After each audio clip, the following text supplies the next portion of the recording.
Chapter 643. When Han Shizhi finished speaking, a few of them fixed their eyes on him with a hint of viciousness. That's right, this was the rule of the cultivation world. Juyan's sect had been the #1 sect in Yunzhong for tens of thousands of years. Did the other cultivators not fight with them in these tens of thousands of years? Of course not. Stealing treasures was one thing, but making enemies was a personal grudge. The sects never cared too much about it. Even if they took 10,000 steps back and Juyan's sect really targeted them, they could just avoid them. If they really pressed forward and cut off their path of survival, the cultivators of Yunzhong would gang up on them. Beside him, Zhu Wu was a little hesitant. He said, "But the treasure has already recognized its master. How can we steal it?" Han Shizhi glanced at him. He really didn't like Zhu Wu's gentle and weak personality. He said, "Master? If it doesn't have a master, wouldn't it be fine?" When he finished speaking, his gaze on Ling Yunhe became even more malicious. Ling Yunhe stopped smiling and his expression darkened. Moonlight essence turned into a jade knife again, and he held it in his hand. "If you want to fight, then don't waste your breath." "Hee, Ling boy, I like your personality." Supremacy Void Aspect shouted and stepped forward with his staff. Come, I won't bully you. Come at me together." Before Ling Yunhe could move, Demon Lord Night Frost, who had his arms crossed, snickered. "I say, monk, don't you think too highly of yourself? Didn't you see that old zombie and old donkey ma run away?" "Heh." Supremacy Void Aspect immediately said, "Then why don't you come with me? If we take care of these juniors, let's see if old you and old donkey ma still dare to be arrogant in front of us in the future." "They've never dared to be arrogant in front of me," Yi Shuang said lightly. She glanced at Han Shizhi. "Besides, as a late-stage nascent cultivator, there's no reason for me to be the vanguard for juniors." Hearing this, Supremacy Void Aspect touched his head and smacked his lips. "Old Yi, why do I feel like there's something wrong with what you said?" Demon Monarch Night Frost raised the corner of his lips, a flash of helplessness on his cold face. "Monk, it's not easy for you to cultivate to the late stage." Venerable Void Phase nodded seriously. "Of course, but you've said it many times already. But every time I see you, I can't help but say it." Night Frost Demon Monarch sighed. "Forget it. If you want to fight, fight. Don't call me." "What a pity." Supremacy Void Aspect muttered. He thought for a moment before asking, "Old Yi, are you not interested, or are you just waiting to reap the benefits?" Night Frost Demon Lord could not help but knock her forehead. She leaned against the stone wall and said, "What divine beast inheritance? It's useless to us demonic cultivators. Why should I join in the fun?" Then you, having been asked too many questions, Night Frost Demon Monarch glanced at him coldly. "Can't I just watch?" Sit. Venerable Void Phase nodded repeatedly. His temper was a little explosive, but he knew who he could and could not afford to offend. He turned his attention to Ling Yunhe and the others. "Juniorska." Emotienga looked at Demon Monarch Night Frost and happened to meet her eyes. She nodded with a smile. The corners of Demon Monarch Night Frost's mouth curved slightly, looking like she was smiling. "You're still not coming?" After waiting for a long time and seeing that they didn't make a move, Venerable Void Phase couldn't help but ask, "What are you doing? Are you afraid?" Ling Yunhe sighed and asked, "Senior Void Phase, do you really want to snatch the treasure or join in the fun?" "I want to join in the fun, and I want to snatch the treasure," Venerable Void Phase said firmly. Ling Yunhe's expression turned solemn. "Then Junior won't be polite." Right after he finished speaking, his crescent moon jade knife suddenly moved like lightning. At the same time, he retreated. The soul-confining bead floating above his head suddenly shone brightly. Venerable Void Phase didn't move. He clasped his palms together, and a golden light burst out from them. Instantly, the image of a benevolent Buddha with his palms also clasped together appeared and merged with him. Wisdom King Physique. Ling Yunhe narrowed his eyes and waved his sleeves, withdrawing the moonlight. However, the soul-confining bead above his head became even brighter. Wisdom King Physique was a commonly used Buddhist defensive technique. Almost every Buddhist disciple knew it, but only a few of them could cultivate it to the top level. At Venerable Void Phase's level, ordinary techniques wouldn't be able to harm him unless they were Wisdom King physique. Therefore, Ling Yunhe simply withdrew his magic weapon and used the soul-confining bead to attack with his powerful divine comprehension. Hey, this is really a treasure. Venerable Void Phase's eyes lit up when he saw the soul-confining bead, but he said, if Old Man Yuanmu used it, this monk really wouldn't be able to block it.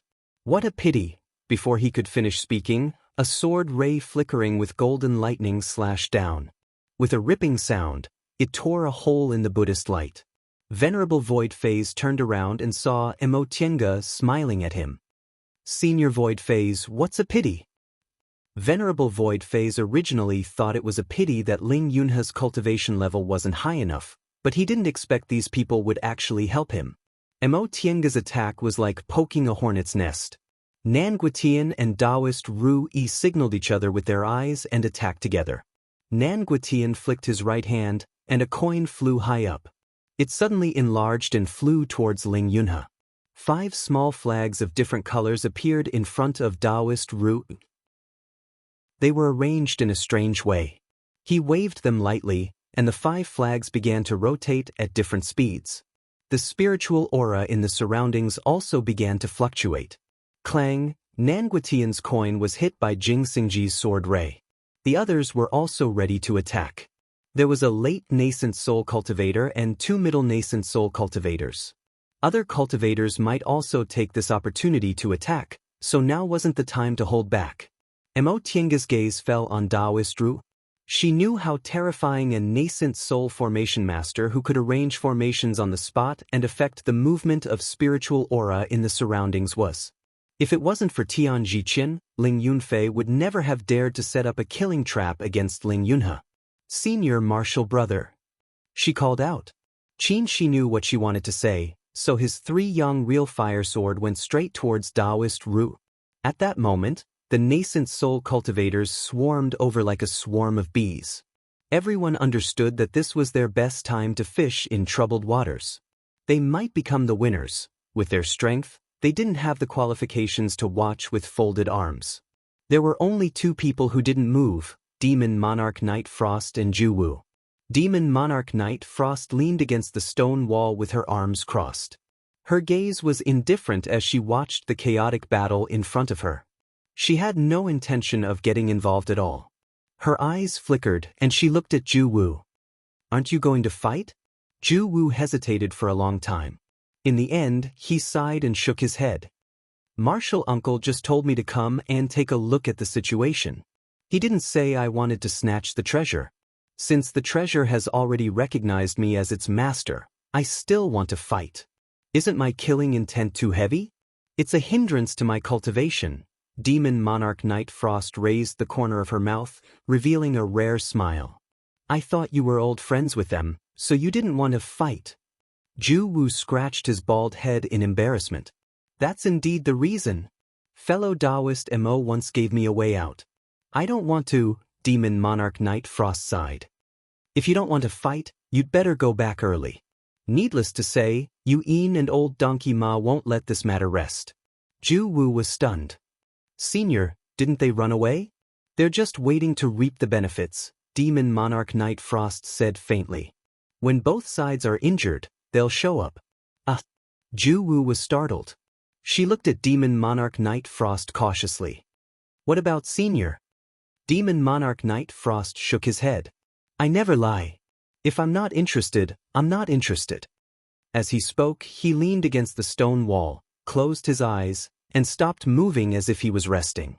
Ju Wu hesitated for a while, but in the end he sighed. Forget it. I'd better go back and report to Martial Uncle. As he spoke, he walked away. Aside from Ju Wu, the others didn't have this kind of awareness. All the cultivators who entered the sacrificial temple rushed here in waves, throwing themselves into the front line to fight for the treasure. Unfortunately, the passage was too narrow and couldn't accommodate more than 20 nascent soul cultivators fighting. As a result, Mo Tienga's group took advantage of the terrain and guarded the entrance. No matter how many people there were, only 2 or 3 of them could fight. Mo Tianga's group didn't have many people, but they were strong. Qin Shi, Jing Xingji, and Yang Qingji stood on the front line, their defense unbreakable. At first, these people were full of enthusiasm, but as time passed and they couldn't win, they gradually had other ideas. There were more than 20 of them, but there were only 2 or 3 people facing them. If they rushed to the front, wouldn't they be working for others? If they were injured, they'd be lucky if others didn't take the opportunity to rob them, not to mention that they couldn't win. These people were strong. Just now, Daoist Rui was almost killed by their joint attack, and he was a middle-stage cultivator who had been famous for many years. Gradually, the attack slowed down. No one wanted to be the vanguard and let others take advantage of them. In the end, they even shifted the blame to each other and stopped attacking. Brother Daoist Rui Nanguitian sent a voice transmission to Daoist Rui, signaling him with his eyes. Daoist Rui understood. He moved far away from the crowd and hid behind them. He was injured by Qin Shi and Mo Tianga's joint attack just now. Now that everyone was slacking off, his behavior was normal, so no one paid much attention to him. Brother Nan, we can't go on like this. What do you think we should do? Nanguitian rubbed his fat belly, then glanced outside and said, when that old monk Su Xiang attacked earlier, I thought we might be able to take advantage of the situation. I didn't think that these juniors would grow so quickly in just a few decades. Not only did we fail, but they even injured you, Daoist Rui. He cupped his fist at Daoist Rui apologetically. Daoist Rui waved his hand. We've been friends for several hundred years. Why do we have to do this? The problem now is whether we can snatch it or not. The 2 of them stared at the scene in front of them in silence. If all of them attacked together, these juniors wouldn't be able to stop them no matter how fast they grew. After all, there were more than 20 nascent soul cultivators here. Many of them were in the middle stage, and there was also Venerable Xuxiang, a late-stage nascent soul cultivator. On the other hand, Mo Tianga's group only had 3 in the middle stage, 3 in the early stage, an 8th-rank demonic beast, and an early-stage puppet. But how could they possibly join hands without any ill feelings? Everyone wanted to fish in troubled waters, so no one was willing to risk their lives, including the 2 of them. In my opinion, we'd better retreat for the time being, Nanguitian said all of a sudden. Brother Nan. Daoist Rui was a bit surprised. Nanguitian's oily face had a shrewd glint in his small eyes. He looked at the end of the passage and said, I don't know where old Donkey Ma ran off to. Daoist Rui was stunned for a moment, but he soon nodded. I'll listen to Brother Nan. Old Donkey Ma was the most cunning among nascent soul cultivators. There was obviously still hope, so how could he really leave? Rather than letting him reap the benefits, it was better to leave for the time being and see what he was up to. Chapter 644. Mo Tianga dusted her clothes then sat down. They were in a deadlock at the entrance. These people were not stupid. They fought for a while at the beginning, but after realizing that they were powerful, they stopped taking risks. She also knew that this was only a temporary measure. It could not continue like this forever. Firstly, they wouldn't be able to escape if they dragged this on. Secondly, if they dragged this on for too long, if they came up with a plan, they would have to take action. Even if they didn't come up with a plan, what if reinforcements arrived? This place wasn't the celestial pole. Not only were there many late nascent soul cultivators here, but they also had nothing to do with it.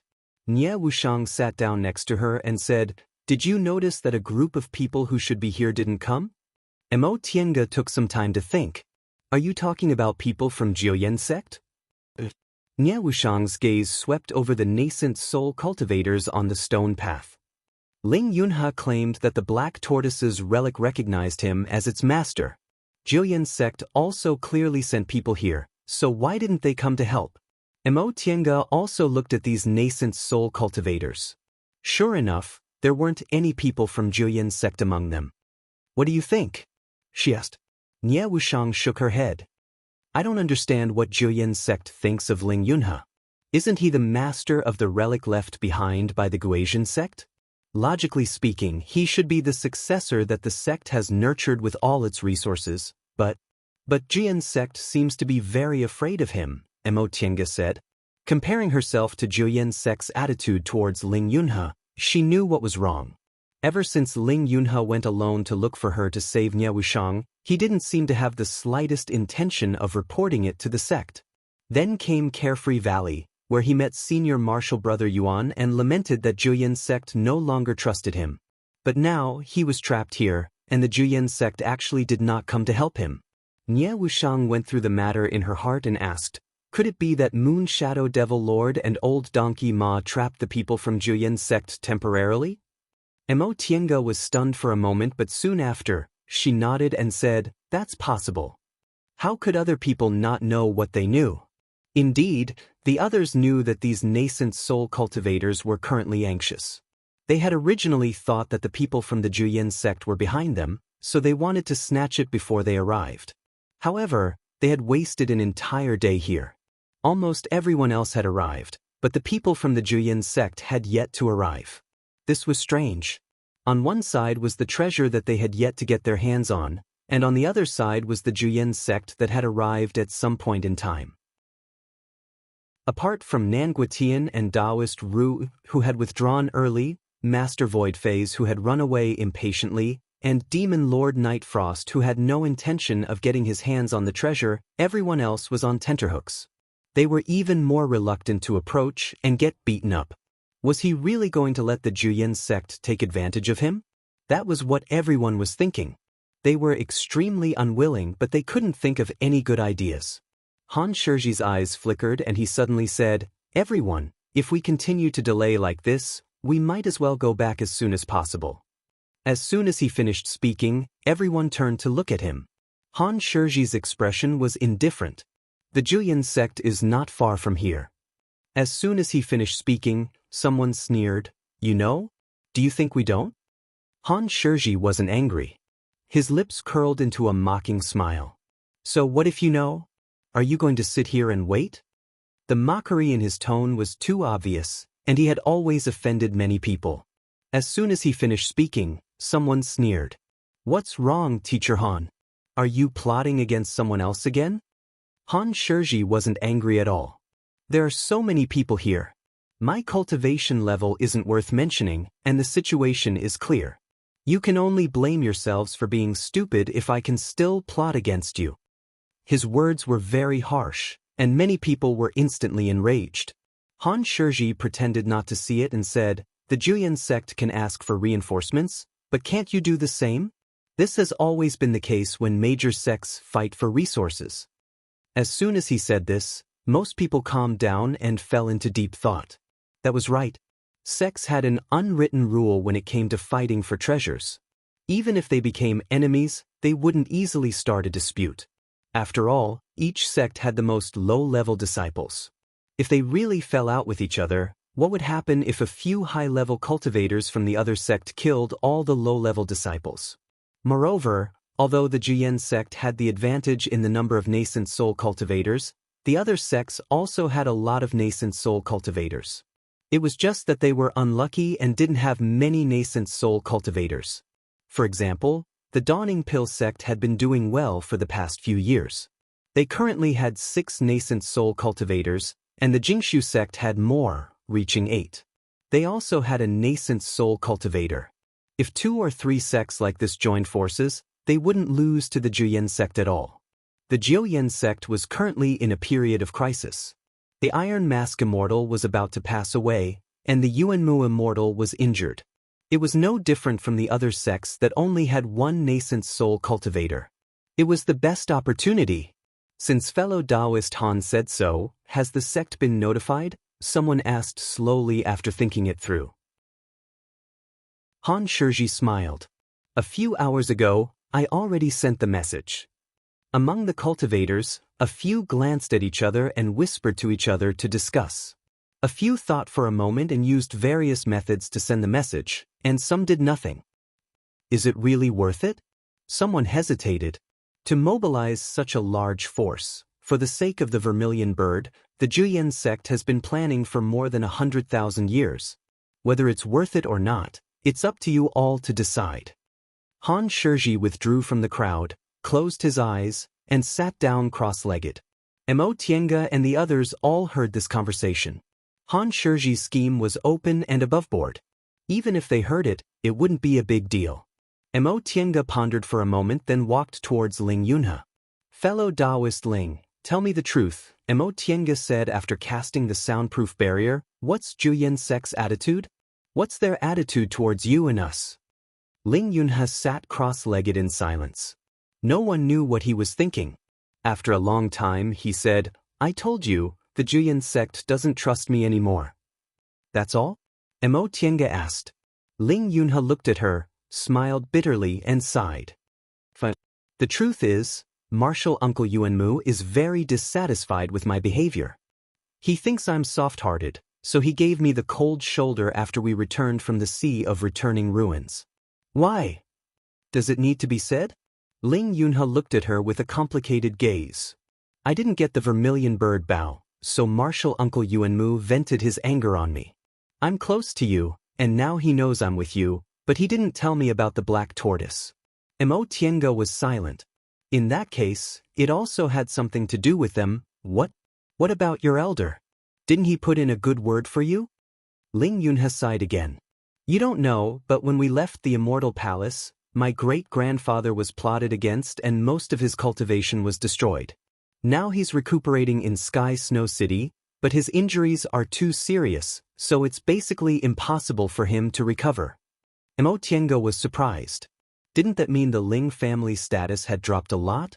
Ling Yunhe knew what she was thinking when he saw her expression, so he continued to say, because of this, when I returned from the Sea of Returning Ruins, I immediately entered closed-door meditation to form my nascent soul.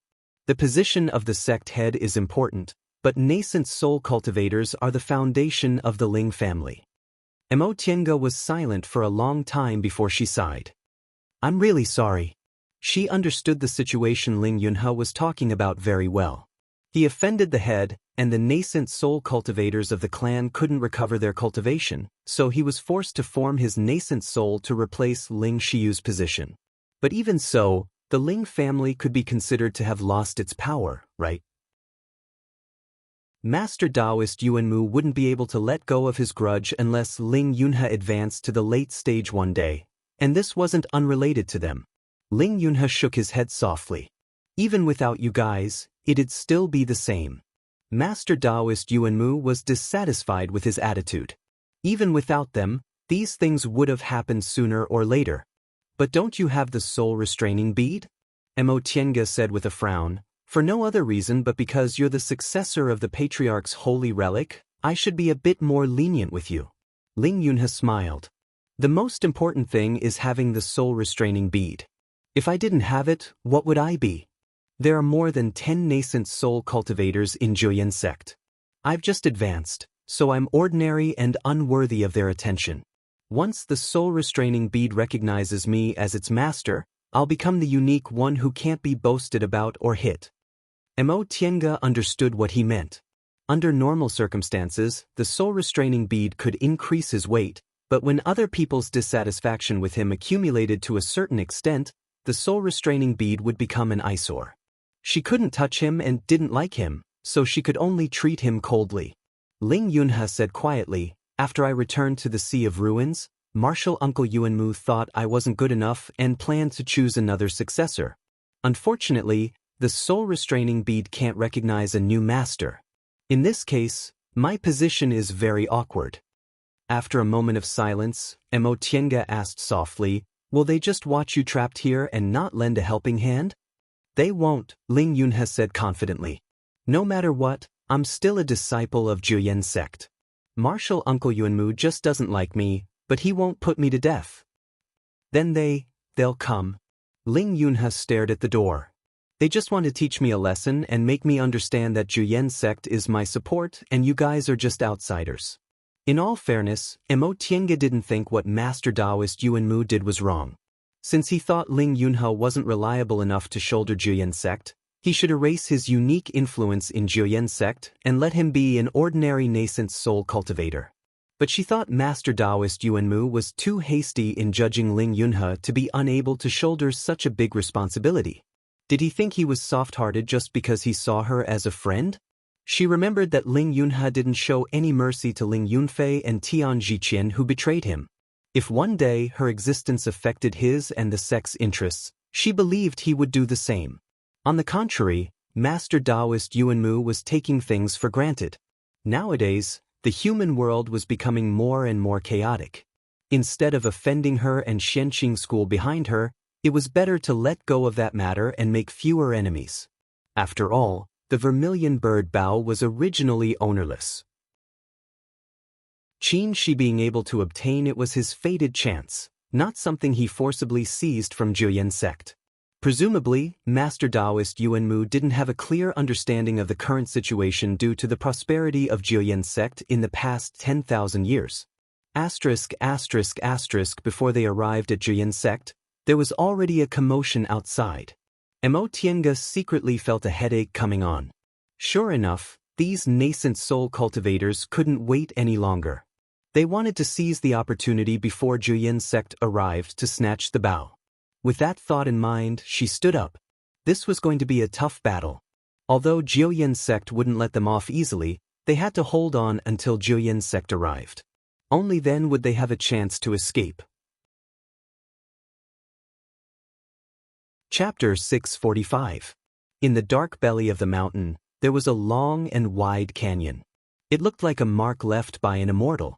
The walls on both sides were vertical and steep, and black gas filled the air. Beside the canyon stood a tall man in black.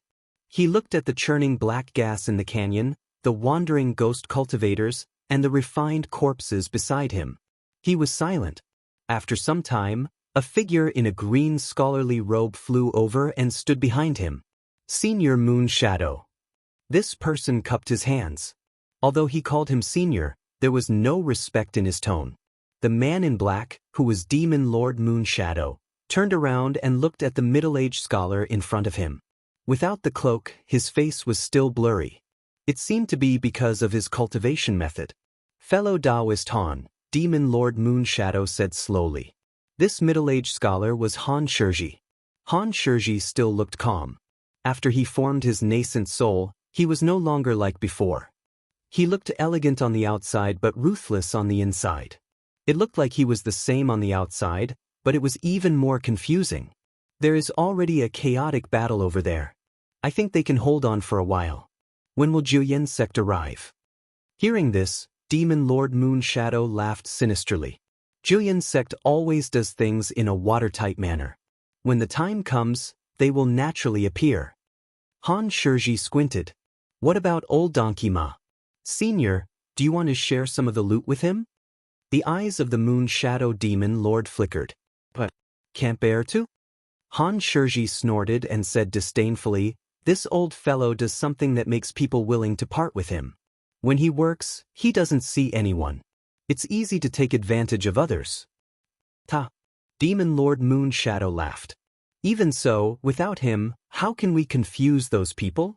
Han Shizhi said coldly, this old thing. Sooner or later, I will make him suffer.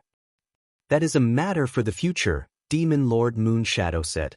We will talk about it in the future. The two of them were silent for a while. Demon Lord Moon Shadow asked, Mr. You should be here by now, right? Han Shizhi nodded. Teacher has already set off, but it is not convenient to use the public transportation array. He needs some time. Old Yuan Mu has already left Zheyan sect. We cannot delay. Han Shizhi was more confident about this. Even if we can't find Yuan Zhen, we can at least delay him for a while. That's enough. The Moon Shadow Demon Lord nodded. I hope it goes smoothly.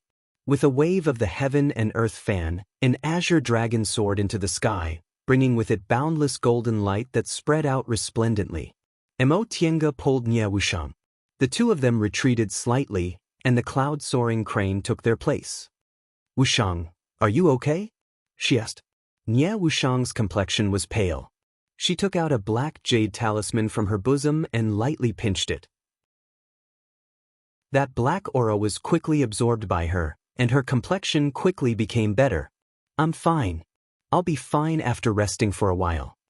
When she was escaping from the Moon Shadow Demon Lord's pursuit, she had expended too much energy and sustained many minor injuries. Although she had rested for more than half a month, she still felt tired easily. She looked at the entrance worriedly. These people seemed to have reached a consensus. Could they resist? Emotienga also had the same thought. The two of them glanced at each other, then tacitly retreated to the side and sat down to meditate. The six of them and the beast took turns to guard the door, determined not to let anyone in. The cultivators who were blocked outside watched them, so they simply imitated them and discussed taking turns. In this way, the pressure on them increased sharply. After all, there were more than 20 nascent soul cultivators. They could exhaust them to death.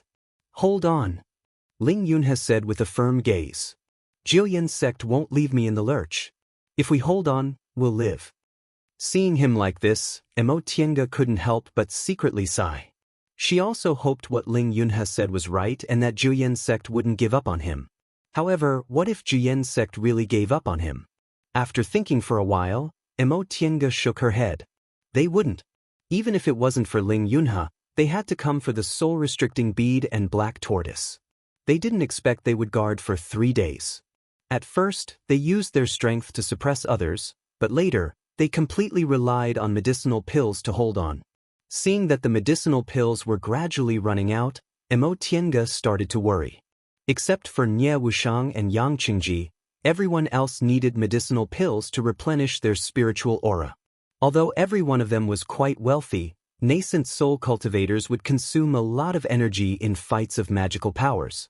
Moreover, once they started fighting, it would be easier for them to win or lose compared to low-level cultivators.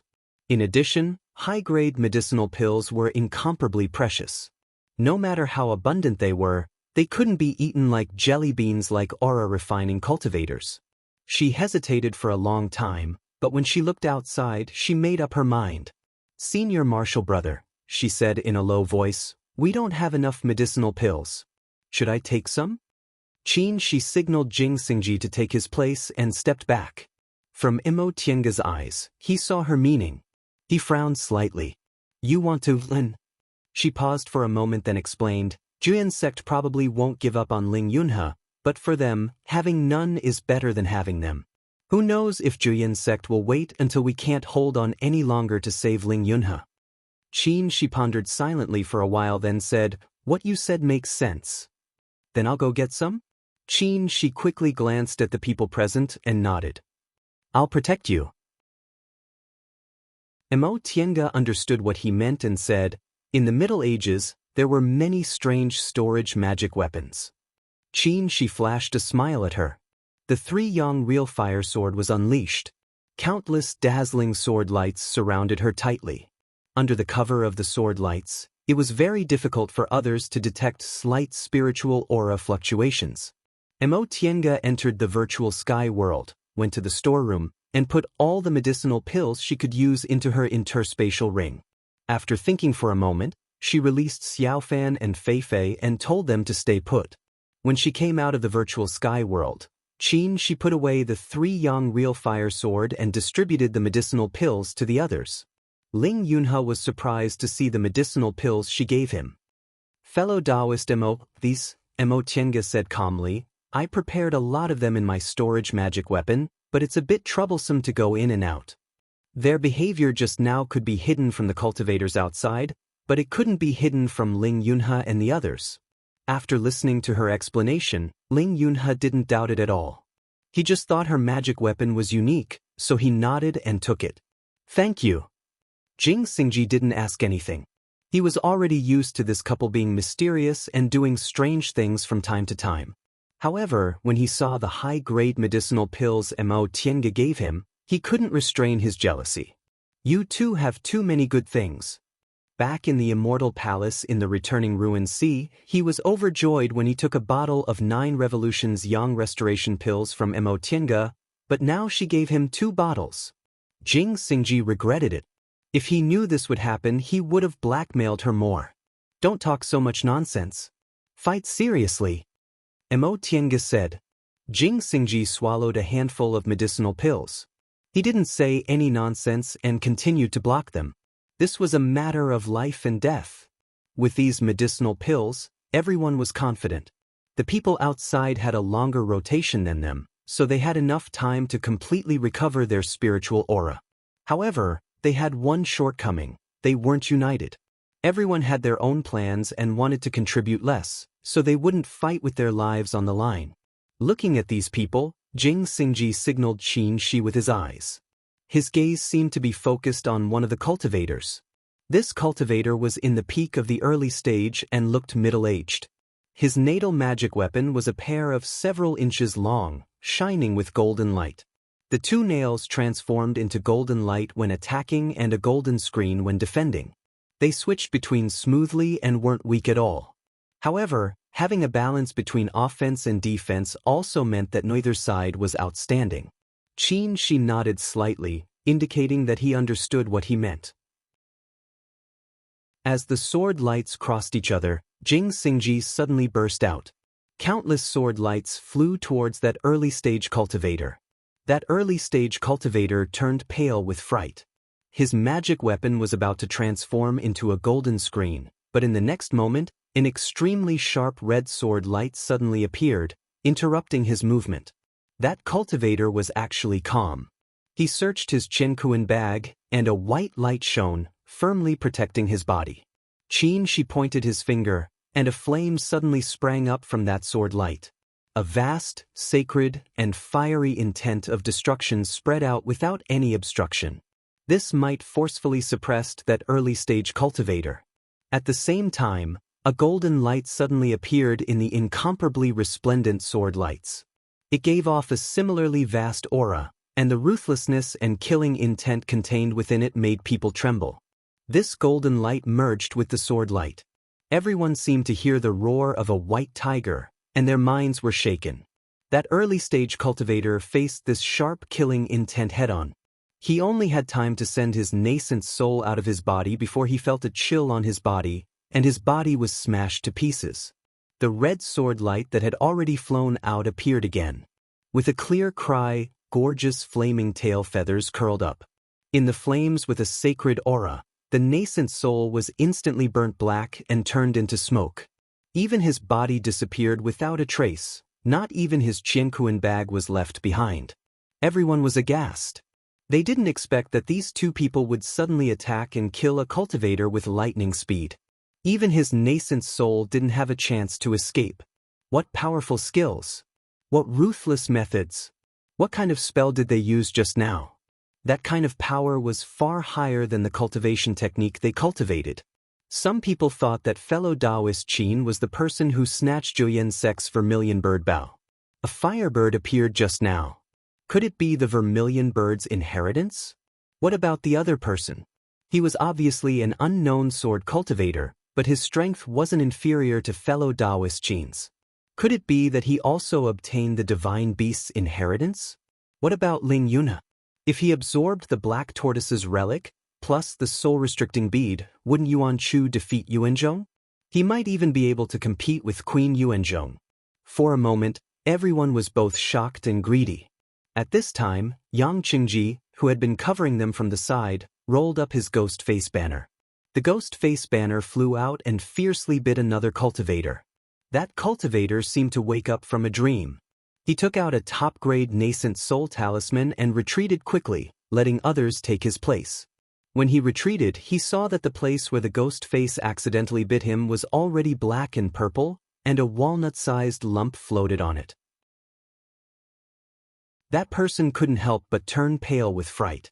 He thought to himself that if he hadn't made a prompt decision to give up the top-grade talisman, he might have ended up like that person and lost his life, right? Everyone else saw this unforeseen event and couldn't help but retreat a few steps. Those two people were very strong. This Yang Qingji wasn't easy to deal with either. There were also Ling Yunhe and Mo Tienge behind them. One was nurtured by Zhu sect, while the other was only in the core formation realm but dared to challenge a group of nascent soul cultivators. Even that unremarkable black-robed woman wasn't someone to be trifled with. For a moment, everyone hesitated. With such a group of powerful people, was it necessary for them to throw their lives away for others? Chapter 646. Where's Yuanjin? Outside the carefree valley, Reverend Yuanmu asked. A core formation cultivator guarding the big tree at the entrance of the carefree valley reported. Head seat Marshal Uncle Yuanjin said he's keeping watch inside. If head seat Marshal Uncle arrives, just send him a message. Reverend Yuanmu's brows furrowed deeply. This person said he wanted to contact Yuanjin, but in fact, he'd already sent a summoning talisman to Yuanjin the moment he arrived, but Yuanjin didn't receive it. The current situation was really strange. Senior Marshal Brother Yuanmu. Another middle-stage cultivator with a big beard came forward and asked, Junior Marshal Brother Yuanjin couldn't have been involved, right? It can't be. Reverend Yuanmu's brows sank. It's just letting him keep watch. It's not like it's something difficult to do. Could it be that he can't even do this? Hearing the displeasure in Reverend Yuanmu's tone, the big-bearded cultivator didn't say anything else. He just asked, then what do we do next? Go in directly? Reverend Yuanmu was also conflicted over this problem. After thinking for a while, he slowly said, Yuanjin has always been reliable in his work. It's impossible for him to disappear for no reason. The big-bearded cultivator understood the meaning behind his words. Senior Marshal Brother suspects that someone has trapped Junior Marshal Brother Yuanjin? Reverend Yuanmu nodded. Yuanjin must have encountered a problem that's hard to solve. There were 3 of them, but they actually disappeared without a trace. Someone must have been targeting them. Perhaps it's targeting us. It can't be, right? The big-bearded cultivator said, who would be so daring? Seizing treasures is one thing, but if they deliberately killed our sect's cultivators, aren't they afraid of angering Juyan's sect? Reverend Yuanmu obviously wasn't so optimistic. He said, Senior Marshal Brother Iron Face has passed away, but in these few decades, I've also been injured. Who knows, there might be someone who thinks the chance to turn things around has come. The big-bearded cultivator knew what Reverend Yuanmu said made sense, so he asked, since Senior Marshal Brother Yuanjin thinks something has happened to him, should we go find him first, or save Junior Marshal Brother Ling first? Spiritual Master Yuanmu's brows furrowed, clearly very troubled. Let's save Yuanjin first. That kid has always had good fortune. He shouldn't die for the time being. The brat he was referring to was Ling Yunhe. Big Beard thought for a while and said, Senior Marshal Brother Yuanmu, Yuanzhen has 3 people and he doesn't have anything that people covet. Even if he's trapped for a while, his life shouldn't be in danger. On the other hand, Junior Marshal Brother Ling. These days, all the nascent soul cultivators of the major sects have come out and are rushing over here. I'm afraid that Junior Marshal Brother Ling won't be able to hold on for long. We can't afford to lose the spirit restraining pearl. Now that he claims to have inherited the Black Tortoise's legacy, shouldn't we go over earlier? Reverend Yuanmu snorted coldly and said, why did you save him earlier? He was becoming more and more outrageous. He clearly knew that those people had great enmity with the sect, but he still chose to associate with them. It was one thing for him to associate with them, but when there was news of the Black Tortoise, he didn't inform the sect and instead chose to travel with them. Does he even care about the sect? Don't be angry, Senior Marshal Brother, Big Beard hurriedly persuaded. Junior Marshal Brother Ling is young. It's inevitable that he'll feel unhappy after suffering some setbacks.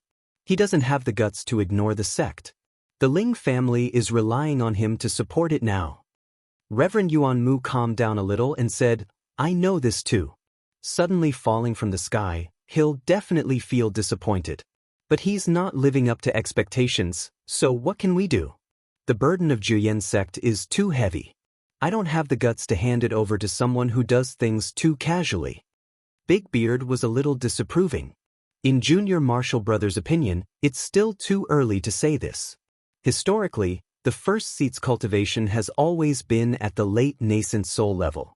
Junior Marshal Brother Ling hasn't formed his nascent soul for long, so it's hard to say whether he has the fated chance to reach the late nascent soul level. If there's really a day when he reaches the late nascent soul level, even if Senior Marshal Brother doesn't like it, we can only hand it over to him. Reverend Yuanmu knew that what he said was true. He sighed and said, let's look for Yuanjin first. There's something strange about this matter. I keep feeling that there's a conspiracy. If we don't find Yuanjin, we can't calm down. As for that Ling Yunhe kid, The spirit restraining pearl can only recognize someone who practices the ice and fire technique as its master, so there's nothing to be afraid of. Seeing that he had made up his mind, Big Beard didn't say anything else. Yes, senior martial brother. He sighed inwardly. This senior martial brother of his had always been suspicious and serious. Once he became suspicious, it was like a thorn in his heart. If he didn't find Yuanjun, he wouldn't be able to get rid of his worries. However, the moment he said this, it was clear that he had made up his mind to give up on Ling Yunhe if they didn't make it in time. After all, Ling Yunhe had lost his identity as the successor. Ling Yunhe alone wasn't as important as Yuanjun and the other two. Thinking of Ling Xiu, who had always been on good terms with him, Big Beard sighed inwardly. Without Ling Yunhe, the Ling family would really decline. Asterisk asterisk asterisk Nanguitian and Daoist Ru Yi were flying. After a while, they stopped at the end of a stone path. They looked surprised. What's going on? Nanguitian looked at the densely packed rocks in front of him and frowned. Daoist Ru Yi went forward to take a look. His face darkened. The road is blocked. The two of them looked at each other and didn't say anything. This was the small path that Yu Ying Demon Monarch had brought them here. It was said that when Starfall City was searching for demonic mines, they accidentally discovered a strange aura and spent many years digging it out. Without this secret path, it would be difficult for them to enter. They had seen with their own eyes how terrifying the Blackwater Formation was. Now that this path was blocked, they used their divine senses and realized that it was completely blocked. Even nascent soul cultivators like them couldn't clear it. How could this be? After thinking for a while, Nanguitian asked, Daoist Ru Yi, in your opinion, who exactly is blocking this path? What's their intention? Daoist Ru Yi thought for a while and said, since they've blocked the path, it means that they don't want us to go out or that they don't want anyone else to come in. It's easy to explain why they don't want anyone else to come in. It's just that more and more people have come and the competition is getting harder. But if they don't want us to go out? Seeing that Daoist Ru didn't say anything, Nanguitian asked, so what if they don't want us to go out? After a long while, Daoist Ru Yi sighed. They must be harboring evil intentions. Nanguitian narrowed his eyes. What do you mean? Daoist Ru Yi said, why do we have to go out? Apart from the ownership of the treasures, there's also. Nanguitian pondered for a while and said in shock, run for our lives. Daoist Ru Yi nodded solemnly. The two of them fell silent again. After a long while, Nanguitian said, perhaps they're trying to prevent those people from escaping? Daoist Ru Yi smiled bitterly. Brother Nan, when did you learn to deceive yourself? Nanguitian smiled bitterly as well. That's right. I shouldn't have deceived myself. There are so many of us. How can they escape so easily? There's no need for them to use such a method. It's just that I can't believe that someone would be so generous. He was glad that the people from the Dawning Pill sect and the Five Elements Valley hadn't arrived yet. No matter who it is, we only have two choices. Daoist Ru Yi had already considered the consequences. The first choice is to go back immediately and ask them to temporarily stop fighting and join forces to kill our way out. The second choice is to join the other side. Before Nanguitian could say anything, a clear applause rang out in the quiet belly of the mountain. Cluck, cluck, cluck. Along with the voice, the Moon Shadow Demon King approached them silently. He stood not far away from them and said, my two friends are indeed smart people. I wonder what your choice will be. Hearing the sound, the two of them had already turned around. When they saw the Moon Shadow Demon Monarch approaching them, they could not help but be astonished. Was this old ghost already so terrifying? However, they were all old monsters who had lived for hundreds or even thousands of years. With a flash in their minds, they recovered. Under such circumstances, what else could they not guess? Fellow Daoist Lunar Shadow. Daoist Ru Yi said in a deep voice, so you didn't plan so much for some cultivation technique at all? The Moon Shadow Demon Lord said, at first, I did it for that junior's cultivation technique. But I didn't expect that the junior could actually call those few helpers over. My efforts were all for naught. I knew that they would definitely come here, So I suddenly had an idea. This is a really good place. Nanguatian stared at him and asked, even if you only thought about it later, you must have wanted to kill him a long time ago, right?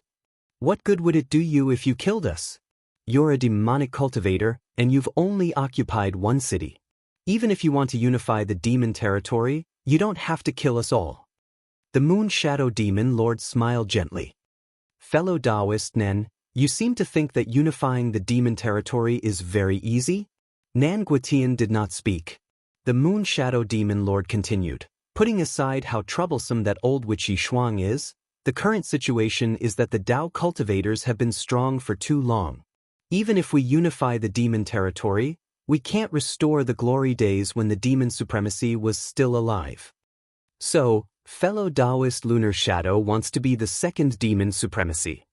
Daoist Rui was expressionless as he said slowly, if you kill all of us here, the Daoist, Buddhist, and Confucian sects will not be able to recover from this setback. Even fellow Daoist Yi Shuang, who is the only demonic cultivator who can resist you, will not be able to escape. Then, you can unify the demon territory and even dominate Yunzhong. Thinking of this, he frowned slightly. That's not right. This is not something that you can do alone. You must have helpers, right? Of course. The eyes on the Moon Shadow Demon Lord's blurry face flickered. Fellow Daoist Rui, you think too highly of me. I do want to be the second demon supremacy, but I'm not arrogant enough to want to dominate Yunzhong. How could it be easy to kill so many nascent soul cultivators? As long as he could kill those whom he had never dealt with, it would be enough. He only wanted to create a huge demon territory that had never been seen since ancient times. He did not want to become the master of Yunzhong. He knew himself very well. When the demon supremacy was still alive, Fu Yaozi and the other three sages had suppressed him, let alone him. Then, Nanguatian sighed. Fellow Daoist Lunar Shadow, how do you plan to deal with us? The Moon Shadow Demon Lord stared at them for a long time and said, it's not difficult to kill the two of you, but that would be too much of a pity. Just like what you said just now, I'll give you two choices. Defeat me and escape or join us. He used the word, not me. So, have you decided? Nanguatian and Daoist Rui seemed to see a confident smile on that blurry face. The two of them looked at each other and said in unison, we'll join you. Good. The Moon Shadow Demon Lord really smiled this time. As he turned around, he said, follow me. The next moment, he stopped in his tracks. A purple-clothed person came out from a corner. She was also silent. She sighed and said, Yu Ying, so this is your plan. Chapter 647. Night Frost. Moon Shadow Demon Lord's eyes flickered. Night Frost Demon Lord brushed away the stray hair on her forehead and smiled. It's me. What? You also want to ask me which path to choose? Oh no, you won't ask me because with me around, you won't be able to become the second Demon Lord. Moon Shadow Demon Lord did not speak and only stared at her. Night Frost Demon Lord did not speak either. She smiled calmly. This made Nanguatian and Daoist Rui even more confused. Night Owl City had always been the most overbearing demon domain. One could imagine Night Frost Demon Lord's strength. She rarely fought personally, but Moon Shadow Demon Lord and Gaifeng Demon Lord were very polite to her and never got into conflict with Night Owl City. Moon Shadow Demon Lord could not kill Night Frost Demon Lord. That was for sure. But what about Night Frost Demon Lord? Knowing that he had accomplices, she jumped out just like that.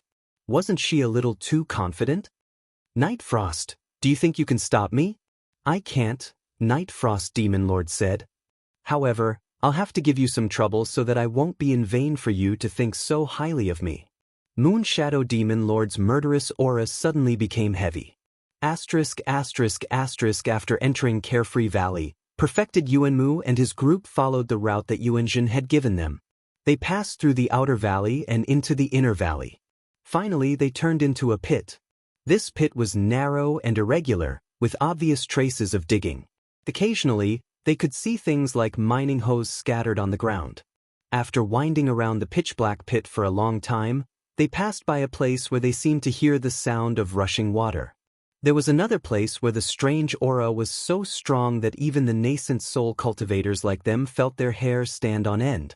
After an unknown period of time, they suddenly saw a huge karst cave in front of them. Once they walked out, they saw more than 10 nascent soul cultivators standing at the side. When they saw them, everyone was on guard. Perfected Yuanmu glanced at them and realized that they were all nascent soul cultivators from various sections. He did not know why they had all stopped here. He gave Big Beard a look, and Big Beard understood. He took a step forward and bowed to them. Fellow Daoists. Seeing that he was treating them politely, the nascent soul cultivators let down their guard and greeted him. Among these cultivators, a chubby middle-stage old man grinned and said, "So it's Brother Zhao. Your Jian sect is a little slow." Big Beard laughed and said, "I was delayed by some matters. Fellow Daoist Xiao, may I ask why all of you have stopped here?" The chubby old man sighed when he heard this. "It's not that we want to stop, it's because we can't." Big Beardy was taken aback. "You can't walk over?" The chubby old man nodded and pointed. "Look, the road has been blocked by someone. It's impassable." Everyone from the Jian sect went forward to take a look. Indeed, the passageway marked on Yuan Zhen's map had disappeared. The bearded man was a little stunned. "What's going on?" The chubby old man said, "I don't know. We arrived just a bit earlier than you, but we found that the road was blocked. Moreover, fellow Daoist Yen from the Five Elements Valley said that the method used to block the road is a special kind of barrier, which contains the Tao of formation and is very difficult to break." He pointed to a bashful young man next to him. This young man seemed to have just formed his nascent soul and didn't look very stable. Seeing the chubby old man pointing at him, he hurriedly cupped his hands at Big Beard. The Five Elements Valley specialized in the Tao of formation. If the cultivators from the Five Elements Valley said that it was difficult to break, then it was really difficult. Big Beard asked about the situation and probed for a while before he went to report to Master Yuanmu. "Senior Martial Brother Yuan Mu, that fellow Daoist Yen shouldn't be lying. There is indeed a barrier. In my opinion, it's not something that can be broken in a day." This junior martial brother of his wasn't very outstanding in fights of magical powers, but he was quite talented in formations. Master Yuanmu believed in his judgment. He pondered for a while and suddenly thought of a possibility. He said in shock, "Not good. Yuan Zhen might be trapped here." Hearing his words, all the cultivators from the Juyan sect looked surprised. After a moment of shock, Big Beard immediately thought that there was indeed such a possibility. All the way here, they couldn't contact Yuan Zhen, and the passage was blocked. How could there be such a coincidence in this world? If Yuan Zhen happened to be trapped inside, then it could be explained. Master Yunmu quickly calmed down and thought quickly. Yuan Zhen is my blood relative after all. If something happened to him, I should be able to sense it. Moreover, once his life lamp is extinguished, the sect will immediately use a 10,000 miles sound-transmitting talisman to inform me. Since there's none of that, Yuan Zhen and the others shouldn't be in danger. They're just temporarily trapped. Big Beard nodded, agreeing with his judgment. Since Yuan Zhen and the others aren't in danger, shouldn't we go and save junior martial brother Ling first? Master Yuanmu nodded. His eyes narrowed again. Let's go and look for them. Yuan Zhen said that there's another path here, but it's very difficult to walk. We can only choose that path. As they spoke, they suddenly saw two figures slowly flying out of the karst cave. One of them looked to be about 50 years old. He was dressed in silk clothes and embroidered shoes like a rich man from the secular world. He had a gold belt and jade belt. The other was dressed in a sky blue Daoist robe, looking plain and delicate. Senior martial brother Rui. The youth surnamed Yen from the Five Elements Valley called out. When the two people saw them, they slowly flew over. Fellow Daoists. Nan Guitian smiled. So you're already here. Fellow Daoist Nan. The chubby old man surnamed Xiao hurriedly bowed and asked, Fellow Daoist Nan, what's going on? Why is the path blocked? Nan Guitian sighed. That's why I'm here. Old Donkey Ma colluded with old Freak Yu Ing to steal the Black Tortoise's inheritance. However, he was worried that there were too many of us, so he sealed the path. Fellow Daoist Rui and I saw that the situation was chaotic, so we left early. Otherwise, we wouldn't have been able to escape. So that's what happened. The chubby old man was both shocked and angry. No wonder old freak Yu Ing suddenly became so generous. He's up to no good. Daoist Rui said coldly, when did he have good intentions? Fortunately, I was already paying attention. Fellow Daoist Rui. Master Yunmu suddenly spoke. Since fellow Daoist Rui was already suspicious, why did you still follow us? Upon seeing Master Yunmu, Daoist Rui softened his tone and said with a bitter smile, fellow Daoist Yunmu makes it sound so easy. Your Jian sect is a big family, so how can our 5 elements valley be so relaxed? I'm not afraid of being laughed at by fellow Daoists, but it's better to believe it than not. Who knows, maybe this fated chance will fall into our hands. Upon hearing Daoist Rui's words, everyone felt distressed. Which one of them didn't think so? Otherwise, how could more than 20 nascent soul cultivators come as soon as Devil Monarch Yu Ing released the news? Decades ago, the world changed, and One Leaf Island and North Pole Island were destroyed. Now, the cultivation world in Yunzhong was short of manpower. They couldn't cultivate core formation cultivators, and nascent soul cultivators couldn't find spiritual treasures either. Since they had nothing to do, they might as well join in the fun. With so many people, Devil Monarch Yu Ing couldn't possibly capture them all at once, could he? The chubby old man said doubtfully, fellow Daoist Rui, old freak Yu Ing and old donkey Ma are just 2 people. How can they do that? I remember that fellow Daoist Yi Shuang and monk Su Xiang also came. I don't think they have the guts. Fellow Daoist Xiao, there's something you don't know, Nanguitian said. Yi Shuang and Su Xiang have been lured away. The 2 of them seem to be colluding with someone, and they've been prepared for a long time. Who did they collude with? What did they prepare? Master Daoist Yuan Mu went straight to the point. Nanguitian shook his head. The 2 of us aren't their match. When we realized something was wrong, we ran for our lives. The cultivators were silent, but they were frantically sending voice transmissions to each other. Whether it was their teammates or disciples, they were all discussing what Nanguitian and Daoist Rui said. Did Devil Monarch Yu Ing really collude with old Donkey Ma? Or did they deliberately lure them away to avoid having too many competitors? They didn't believe Devil Monarch Yu Ing and old Donkey Ma, but they also didn't believe Nanguitian and Daoist Rui. The competition for resources in Yunzhong was too fierce. Some of them wanted to save their lives, some wanted to snatch treasures, and some wanted to save people. For a moment, more than 10 people hesitated and debated, unable to make a decision. Senior brother Yuan Mu, do you think they're telling the truth? Big Beard sent a voice transmission to Master Daoist Yuan Mu.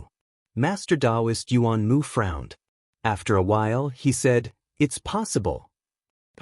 Master Daoist Yuan Mu said, others might not know what kind of person old Devil Yu Ing is, but we old fellows do. When he was young, he didn't keep a low profile at all. After he became a nascent soul, for some reason, he actually started to cultivate his character. If you say that he set up this trap, I'll believe you. Then Master Daoist Yuan Mu hesitated again. It's just that Nanguitian and Rui have always been inseparable from each other. It's not impossible to say that they're working together to deceive others. Looking at him, Big Beard knew that senior brother Yuan Mu had gone crazy again. He had to think carefully about which was the truth before he made a decision. At this moment, 3 people came out of the pit. Everyone looked and saw that they were Teacher Yu and 2 other nascent soul Confucian cultivators from the Yu Mountain Academy. Seeing them, Teacher Yu was shocked. Fellow Daoist Yuan Mu, your mystery. Master Daoist Yuan Mu raised his hand in greeting, his gaze sweeping over the 2 people behind him. Yu Mountain Academy had lost some cultivators in the sea of returning ruins back then. Among these 2 people, one had just formed his nascent soul in recent years. Of course, this wasn't the main point. The main point was that Yu Mountain Academy only had 5 nascent soul cultivators now. Including Han Shiji, who was sent here first, they actually had 4. Could it be that Han Shiji had obtained some news? While he was thinking about this, someone had already told Teacher Yu about the situation. After hearing that, Teacher Yu looked at Master Daoist Yuan Mu. Fellow Daoist Yuan Mu, what do you think? Master Daoist Yuan Mu shook his head. It's hard to say. Teacher Yu smiled. My Yu Mountain Academy will have to take a gamble. After saying that, he cupped his hands at everyone and left with his 2 juniors. Master Daoist Yuan Mu was stunned and hurriedly called out, Mr. Yu. Teacher Yu stopped. Fellow Daoist Yuan Mu, what can I do for you? Master Daoist Yuan Mu narrowed his eyes and asked, Mr. Yu, you seem very confident? Teacher Yu paused, a mysterious smile appearing on his face. You can say that. After saying that, he turned around. My Yu Mountain Academy isn't as big as Juyin sect. When it's time to fight, we still have to fight. Chapter 648. After being replaced by Xiaofeng, Emo Tiange simply wanted to lie down. It had been many years since they were this crazy. In the past few days, people kept coming. The number of nascent soul cultivators outside had already reached 30, and the intensity of fights of magical power had increased a lot. They were almost numb to it. Fights of magical power, rotation, taking medicinal pills, and regulating their breaths. They didn't dare to relax even for a single step. Facing so many nascent soul cultivators, if it weren't for the fact that they still had a lot of medicinal pills, they might have already collapsed. Damn it, is Juyin sect coming or not? They'll come, Ling Yun has said. Although he was tired, he was still very determined. Upon hearing his answer, Emo Tiange finally realized that she'd unknowingly asked that question. She patted her forehead in annoyance. Was she really so tired that she couldn't even speak? Have you considered the possibility of Juyin sect giving up on you? With the yang spiritual bead on him, Xianxia was relatively relaxed. Ling Yunhe paused for a moment, then slightly raised his head. I haven't. You better think about it. Xianxia's tone was indifferent, as if he didn't consider whether Ling Yunhe could bear it or not. He said directly, Juyin sect isn't far from here. Besides, with such convenient transportation, there's no reason they haven't come by now. Ling Yunhe didn't say anything, but his gaze was somewhat confused. Xianxia didn't realize that his one sentence had broken a person's long-held belief. He was still guarding the door, not moving even an inch. Emo Tiange sat inside the spirit-gathering formation to recover her spiritual aura. She seemed to notice something as she looked at Ling Yunhe. After a long time, Ling Yunhe finally smiled at her. I'm fine. Is he really fine? I'm afraid not. Emo Tiange sighed inwardly. She recalled the trip to returning ruins several decades ago. At that time, he was still the most promising and most valued junior in Juyin sect. Several decades later, he formed his nascent soul in one fell swoop, but his status plummeted. The affairs of the world were impermanent. There were only 4 words, but each word weighed 1,000 caddies. Emo Tiange didn't know whether treating Ling Yunhe coldly was right or wrong for Juyin sect, but she knew that as the person involved, Ling Yunhe must have been very sad. She, on the other hand, cherished everything she had even more. Loneliness didn't mean that there was no one around you. There was no one in your heart. We can't place our hopes in Juyin sect. Xianxia's voice transmission entered her ears. She pondered the meaning of Xianxia's words. You're saying that Juyin sect probably won't come, so we'd better save ourselves? Yes. Xianxia's tone was flat. We can't rely on others. Besides, Juyin sect doesn't have a good impression of us. Even with the Lingyun crane here, we still won't have a good time. They had always known this. If things were a little better, Juyin Zong would ignore them and leave after saving Ling Yunhe. However, if that was the case, they could take advantage of the chaos to kill their way out. If things were a little worse, Juyin Zong would harbor a grudge and want to make a move on them. However, even with enlightened Master Yuan Mu, it was impossible for Juyin Zong to sweep them all away. If they worked together, they were still very confident that they could escape. Either way, they couldn't be unprepared. What do you suggest? Xianxia repelled the enemy with one sword strike, then sent Ling Yunhe a voice transmission. Fellow Daoist Ling, are you willing to part with your flying magic weapon? Ling Yunhe was confused. He looked at him and asked, What do you mean? Xianxia said, we have a method that might be able to guarantee our safety, but we need that magic weapon of yours to buy us some time. To put it mildly, he was using his Dharma treasure to exchange for time. Ling Yunhe thought for a moment and said, magic treasures are just external objects after all. No matter how precious they are not as important as life. That's good. Xianxia then sent Mo Tiange another voice transmission. I've already asked Ling Yunhe to use his flying magic weapon to buy us some time. We'll enter the flying ship and then enter the virtual sky world. Mo Tiange was shocked. Take them into the virtual sky world? I once read in an ancient book that there are many space cracks like the one in Guishu Sea in this world. There are secret techniques that can refine keys to go in and out, such as the 5 sacred objects from back then. Your virtual sky world also uses keys, so you can just tell them that. Mo Tiange said, aren't you just tempting their greed by saying that? Since it was a key, it could be snatched, and there were so many spiritual plants inside. It wasn't that she didn't want to trust her friends, but people's hearts were hard to fathom. Sometimes, the catalyst of the environment was very important. Xianxia said patiently, how could I not know this? In the virtual sky world, you're a god. If you don't want them to know, it's very easy for you to do something. In this kind of situation, they're willing to advance and retreat with us, so it's obvious that they're sincere to us. They probably won't question us. In the end, he sighed again. I know this step is very dangerous. This is a test for both us and them. If we don't do well, we might be left with future troubles. However, in a life and death situation, our lives are still the most important. Mo Tiange carefully thought about this matter in her mind and felt it was very feasible. She was now in the middle stage, and among them, no one had a higher cultivation level than her.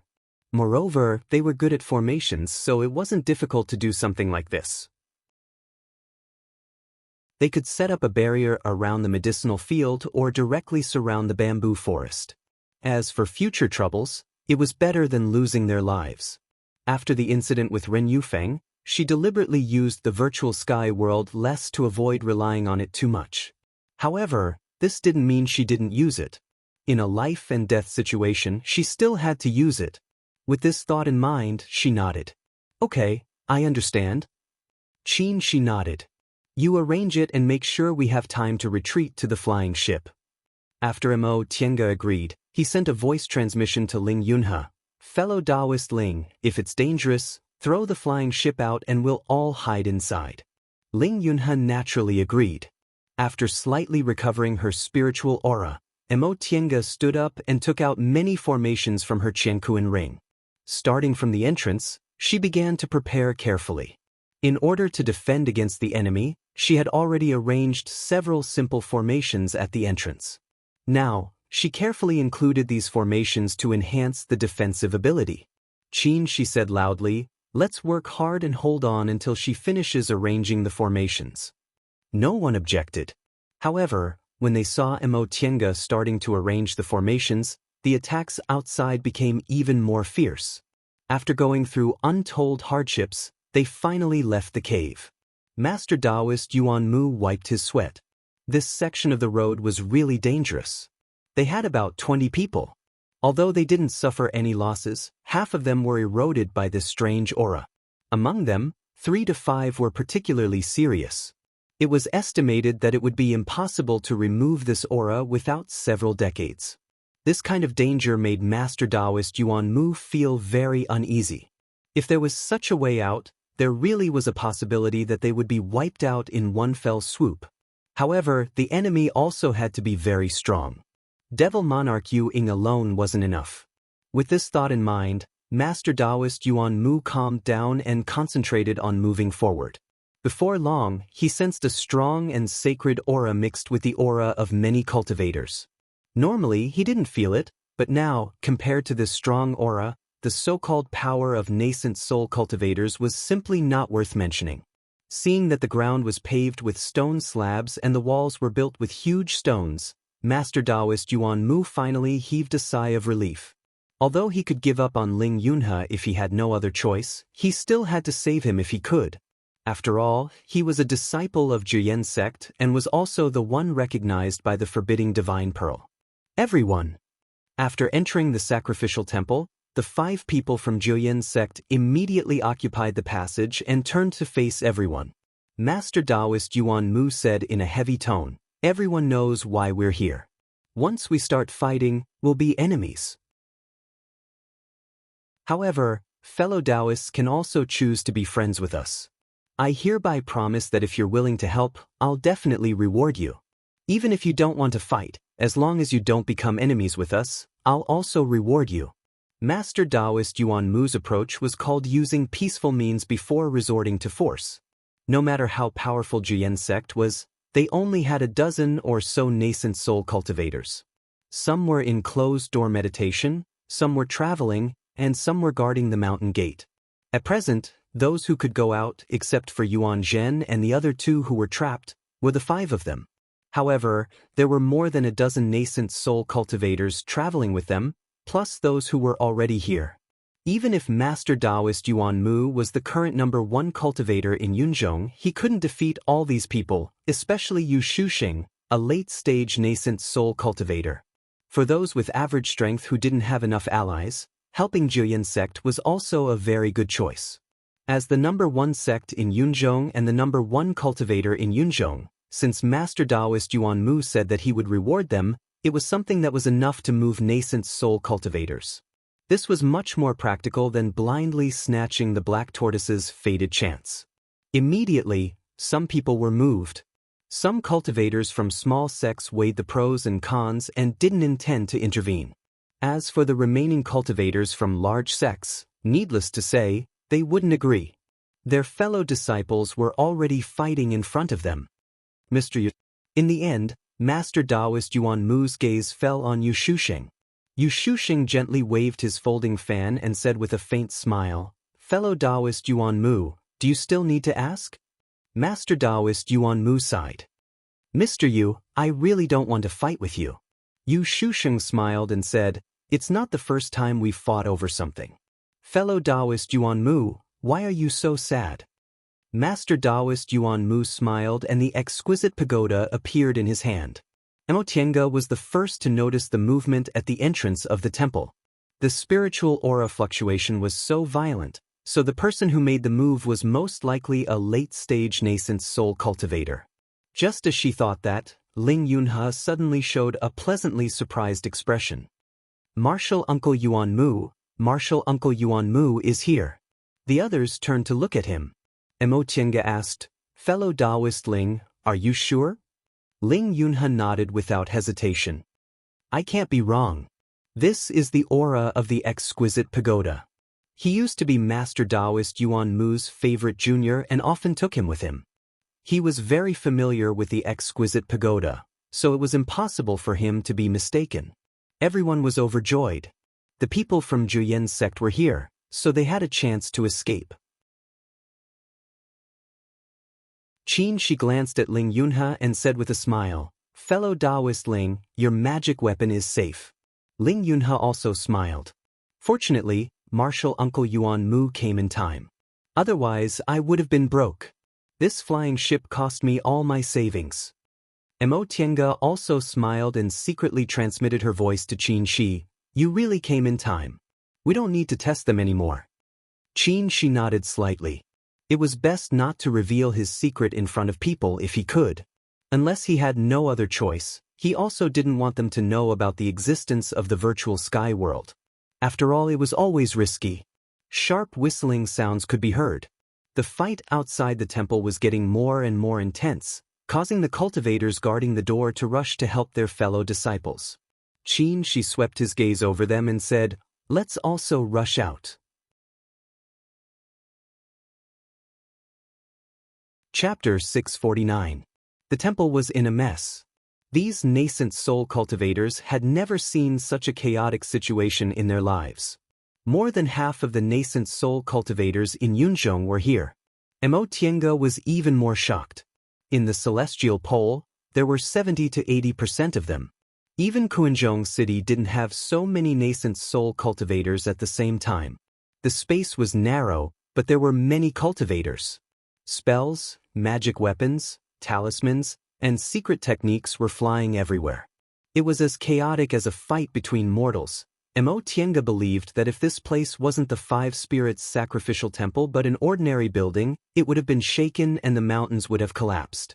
As soon as they came out, they were attacked from all sides. Fortunately, the situation was too chaotic. Even if they attacked from all sides, they couldn't do it. Take this chance to run. Xianxia said. Everyone nodded to show they understood. Ling Yunhe would be taken away by Zhiyan sect, but they wouldn't. Taking advantage of the chaos, they should run as soon as possible. They shouldn't wait for Zhiyan sect to save them. *******. 6 people stood beside the cracked canyon. They were Demon Master Moonshadow, Old Donkey Ma, Nenguitian, Daoist Rui, Han Shizhi, and the new nascent soul cultivator surnamed Yen from 5 Elements Valley. All of them were silent as if they were waiting for something. Not long after, a few figures flew over and quickly flew in front of them. Teacher! Han Shizhi bowed to greet him with a happy expression. Scholar Yu smiled gently and raised the folding fan in his hand. Shizhi, you've worked hard. I don't dare. This is what a student should do. Han Shizhi was arrogant, but he was respectful and humble in front of his teacher. Scholar Yu nodded with a smile and turned to look at Demon Master Moonshadow. Fellow Daoist Moonshadow, are you ready?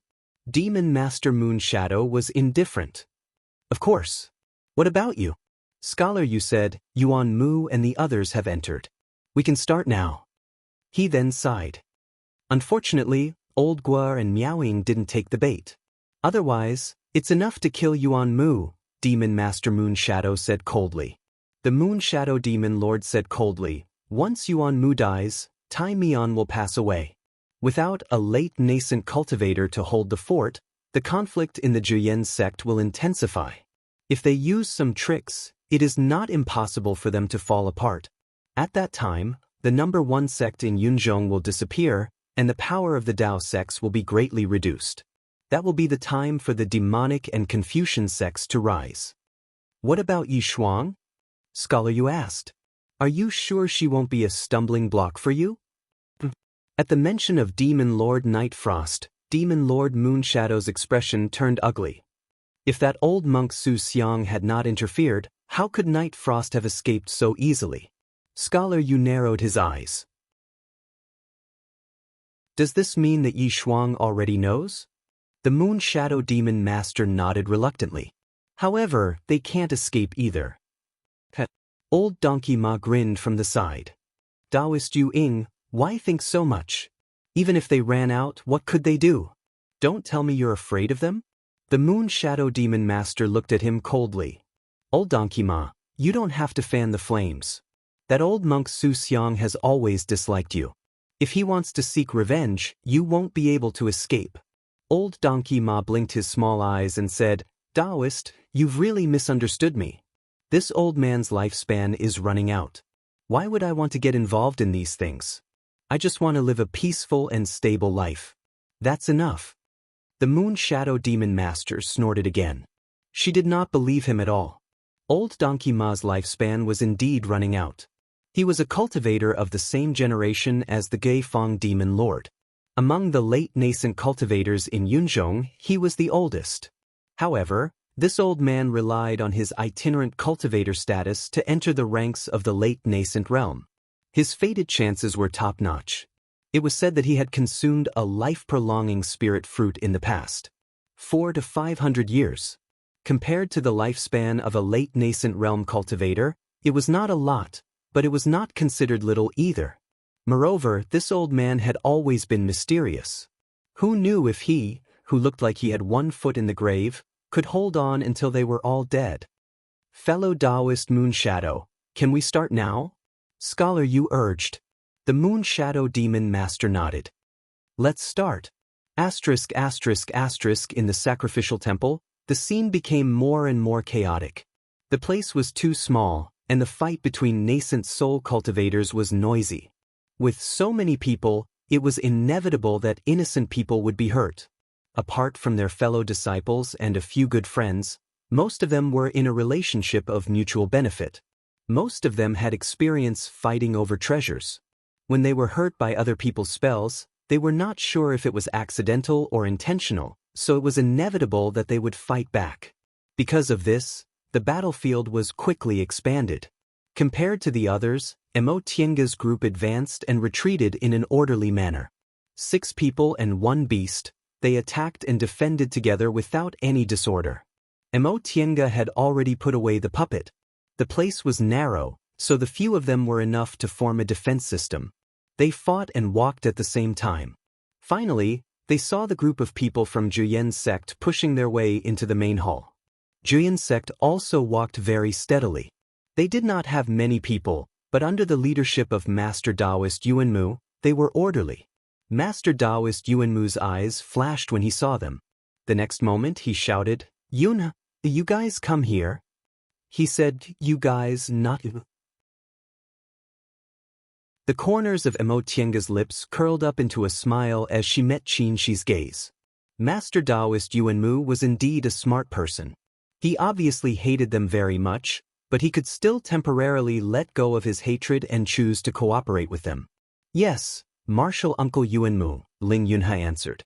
Then he gave Tienga a look and looked at the exit. Tienga pondered for a moment and understood what he meant. He was telling them not to delay and to leave quickly. She smiled gratefully. In any case, Ling Yunhe's behavior was worthy of being called a friend.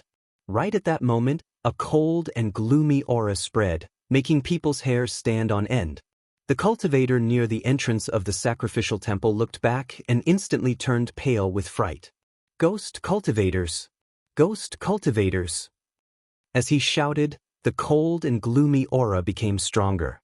All the nascent soul cultivators released their divine senses and found that a large number of ghost cultivators appeared outside, rushing towards the sacrificial temple. They were all brought here by Devil Lord Yuing, so they had never seen that ravine and didn't know there were so many ghost cultivators here. Now that they suddenly saw them, they were shocked beyond words.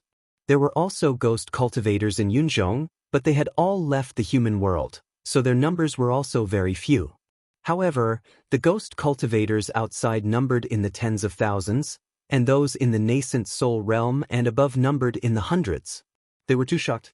There were actually so many ghost cultivators in Yunzhong? For a moment, everyone stopped. Master Daoist Yuanmu also stopped.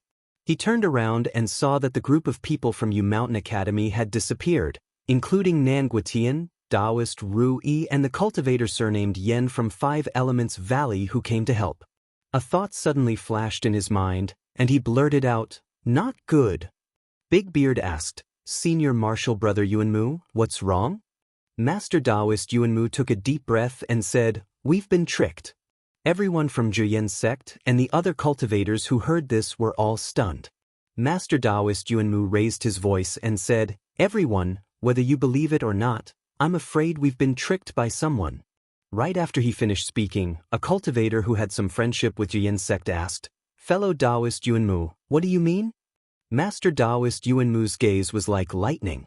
He turned to look at the entrance and said, "Everyone, why don't you think about it? Why did we come here? Who's missing here?" The cultivators pondered upon hearing what he said. Ling Yunhe was the first to react. "Demon Monarch Yuing." Master Daoist Yuanmu looked at him with admiration in his eyes. He thought to himself, "This brat's intelligence is extraordinary, but unfortunately he doesn't always do things as he wishes." After Master Daoist Yuanmu mentioned it, Tienga was stunned for a moment before she suddenly realized something. "I see." Nie Wushang turned to ask, "What?" Tienga said, "There's no hurry to snatch the primordial devil art. Why not wait until you're alone?" He acted so impatient and called these people to mess up the situation. "I'm afraid it's not as simple as snatching the cultivation technique." Master Daoist Yuanmu's gaze fell on her. Right now, half of the nascent soul cultivators in Yunzhong are here. Demon Monarch Yu Ying, Old Donkey Ma, and the others have already left. They're obviously determined to let these ghost cultivators trap us until we die. With the existence of the sacrificial temple, these ghost cultivators didn't dare to enter. At the same time, with so many ghost cultivators here, it would be very difficult for them to kill their way out. This was different from when they crossed the canyon. At that time, there weren't many ghost cultivators who discovered them. But now, someone deliberately lured all the ghost cultivators here. Also, Master Daoist Yuanmu said, "You Mountain Academy, Nanguitian, and Daoist Rui." As soon as he finished speaking, there was a sudden commotion in the sacrificial temple. If there were only Demon Monarch Yu Ing and Old Donkey Ma, they were only two people. Old Donkey Ma was an individual cultivator, and Demon Monarch Yu Ing only had Moon Shadow City as his subordinates. Based on the way devil cultivators existed, Moon Shadow City didn't have other nascent soul cultivators. But if Yu Mountain Academy, Nanguitian, and Daoist Rui were added, their numbers would be different. Yu Mountain Academy, Dawning Danxia Sect, 5 Elements Valley. Altogether, they had almost 20 nascent soul cultivators. If they were really trapped here, these 3 groups plus Demon Monarch Yu Ing and Old Donkey Ma would be half of the cultivation world's power in Yunzhong. Why did they do this? Someone shouted. What's in it for them to trap us to death? Master Daoist Yuanmu smiled bitterly. One Leaf Island disappeared and North Pole Island declined. Do you still need to tell me why? With the decrease in resources, there would be turmoil in Yunzhong sooner or later. It's just that I didn't expect the turmoil to come so soon, and these people were so ruthless. Making a move against half of the nascent soul cultivators in Yunzhong. These people were really generous. It was their fault for not knowing their surroundings well enough to know there were so many ghost cultivators here. At this thought, Master Daoist Yuanmu's gaze towards Emotienga was filled with dense killing intent. If it weren't for the change in heaven and earth, One Leaf Island wouldn't have disappeared and North Pole Island wouldn't have declined. The change in heaven and earth was definitely related to this junior. Yunha, Master Daoist Yunmu said calmly, "Come here." Sensing Master Daoist Yuanmu's killing intent, Yunha hesitated. What? Do you really want to betray Juyen sect? Master Daoist Yuanmu stared at him with a heavy gaze. You have a grudge against the sect, so it doesn't matter if you travel with them. But if you don't come here now, you're betraying the sect. Senior Martial Brother Yu. The bearded man cried out involuntarily. Junior Martial Brother Ling is just... Master Daoist Yuanmu glared at him fiercely, then looked at Yunha. Yunha, come here. Don't mention what happened in the past. You're still a disciple of Juyen sect. If you're good enough, Juyen sect will still be handed over to you in the future. But if you don't come here, Yunha suddenly sighed and asked, Martial Uncle Yunmu, do you want their lives? Without waiting for Master Daoist Yuanmu to answer, he continued, I don't know if you still remember what I said about them. Master Daoist Yuanmu's gaze froze. He seemed to remember something. Martial Uncle Yuanmu, I won't betray Juyen sect, but please forgive me for not listening to you. Yunha looked calm and said indifferently, if I let you kill them, I'll regret it for the rest of my life. Yunha. Master Daoist Yuanmu couldn't control himself anymore and shouted fiercely. Yunha didn't answer. He just said in a low voice, Go back.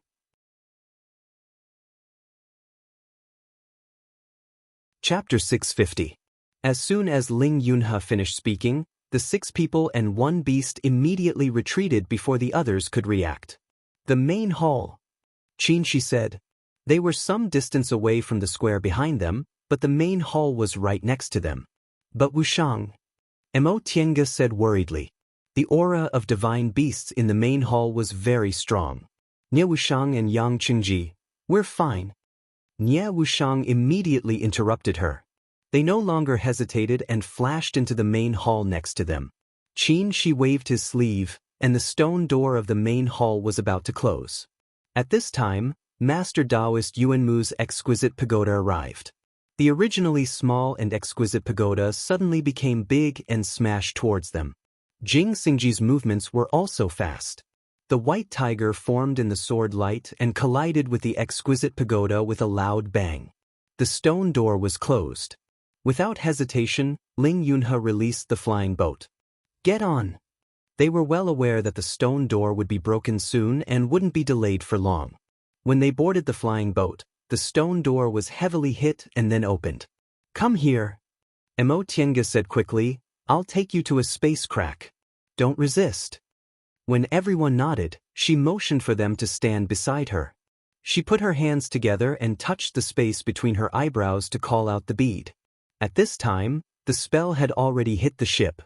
Mo Tiange looked indifferently at Master Daoist Yuanmu and the others outside the ship. She held their hands, and a white light lit up, taking them into the virtual sky world. Without its master, the flying boat was quickly opened, and the inside was empty. Master Daoist Yuanmu frowned. Where did it go? But no matter how they looked, even if they dismantled the flying boat, they couldn't find any trace. The white light around them dispersed, and they opened their eyes. The place they were in was a bamboo forest. There were a few bamboo houses in the forest, and the spiritual energy was abundant. Outside the forest was a vast expanse of white fog, blocking their vision. This is... Nie Wuxiang was slightly stunned. Why did she feel it was familiar? A space crack, Mo Tiange said. I got the key by accident. Jing Xingji glanced around and muttered, such a strong spiritual aura. It should be formed in the distant past era, right? Probably, Mo Tiange said tiredly. We'll have to hide here for a while. You guys can do as you please. She then returned to her own cultivation room. Qin Shi also followed her inside as if he was very familiar with her. Xiao Feng revealed her true form and returned to her nest in the depths of the bamboo forest. Fei Fei came out to greet them, then went back inside. Fan and Xiao? Oh, they were cultivating. Xiao had been working very hard recently. Xiao Feng had been providing it with the vermilion bird's breath, and it was time for it to break through to the 8th level. Lil Fan was absorbing the breath of the Xian Wu. The others hesitated for a moment before following him into the cultivation room. Mo Tiange raised her eyebrows when she saw the 4 people standing in a row in front of her. She then took out 4 praying mats and threw them to them. Sit. The 4 of them sat down and stared at each other for a while. It was still Nie Wuxiang who broke the silence first. Have I been here before? Yeah. Back then, when we were chased by Mei Feng, we also hid here. But you were unconscious, so you didn't know. No wonder it's a bit familiar. Nie Wuxiang looked around and commented, it's really a good place. It's quiet after being chased. Yang Qingji asked, if we hide here, will we still be in the same place when we go out? Mo Tiange nodded. If the spaceship is destroyed, will it affect us? No, unless the space is torn apart, which might affect us a bit. Ling Yunhe looked around and said, it's such a pity that we don't plant spiritual plants in a place with such rich spiritual aura. Mo Tiange didn't say anything. She couldn't tell Ling Yunhe that there were actually a lot of spiritual plants. She just cut them off. Ahem. Qin Shi cleared his throat and asked, fellow Daoist Ling, can you still go back to Juyen's sect if you do this? Hearing those words, Ling Yunhe grew silent. Yes, fellow Daoist Ling, if you leave like this, will Ling clan be in trouble? Mo Tiange also asked. Ling Yunhe heaved a long sigh and said, if I don't do this, should I just watch you get killed? We won't necessarily be killed, Jing Xingji said with a sneer. There are only 5 people in Juyen's sect. Although Master Daoist Yuanmu's cultivation level is in the late nascent stage, his old injuries haven't healed yet. Ling Yunhe shook his head gently. What about the others? From a certain point of view, today's events are related to you, Mo, Qin, and Yang. After your heavenly tribulation, the world changed and the continent shifted, which led to a shortage of resources in Yunzhong and led to today's events. Martial Uncle Yuanmu definitely has a way to stir up everyone's emotions and make you the target of everyone. We're already very tired, and we're completely relying on medicinal pills to support ourselves. If we're besieged again, can we still hold on? Jing Xingji was silent. After thinking about it carefully, this was indeed the case. If Master Daoist Yuanmu stirred things up like this, would the cultivators in Yunzhong side with Juyen's sect or them? The answer was obvious. If you get killed, I might never get that answer, Ling Yunhe said with a firm gaze.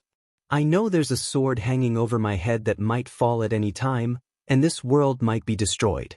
I can't eat or sleep well every day, so how can I give up this opportunity? As for the Ling clan, he showed a bitter smile.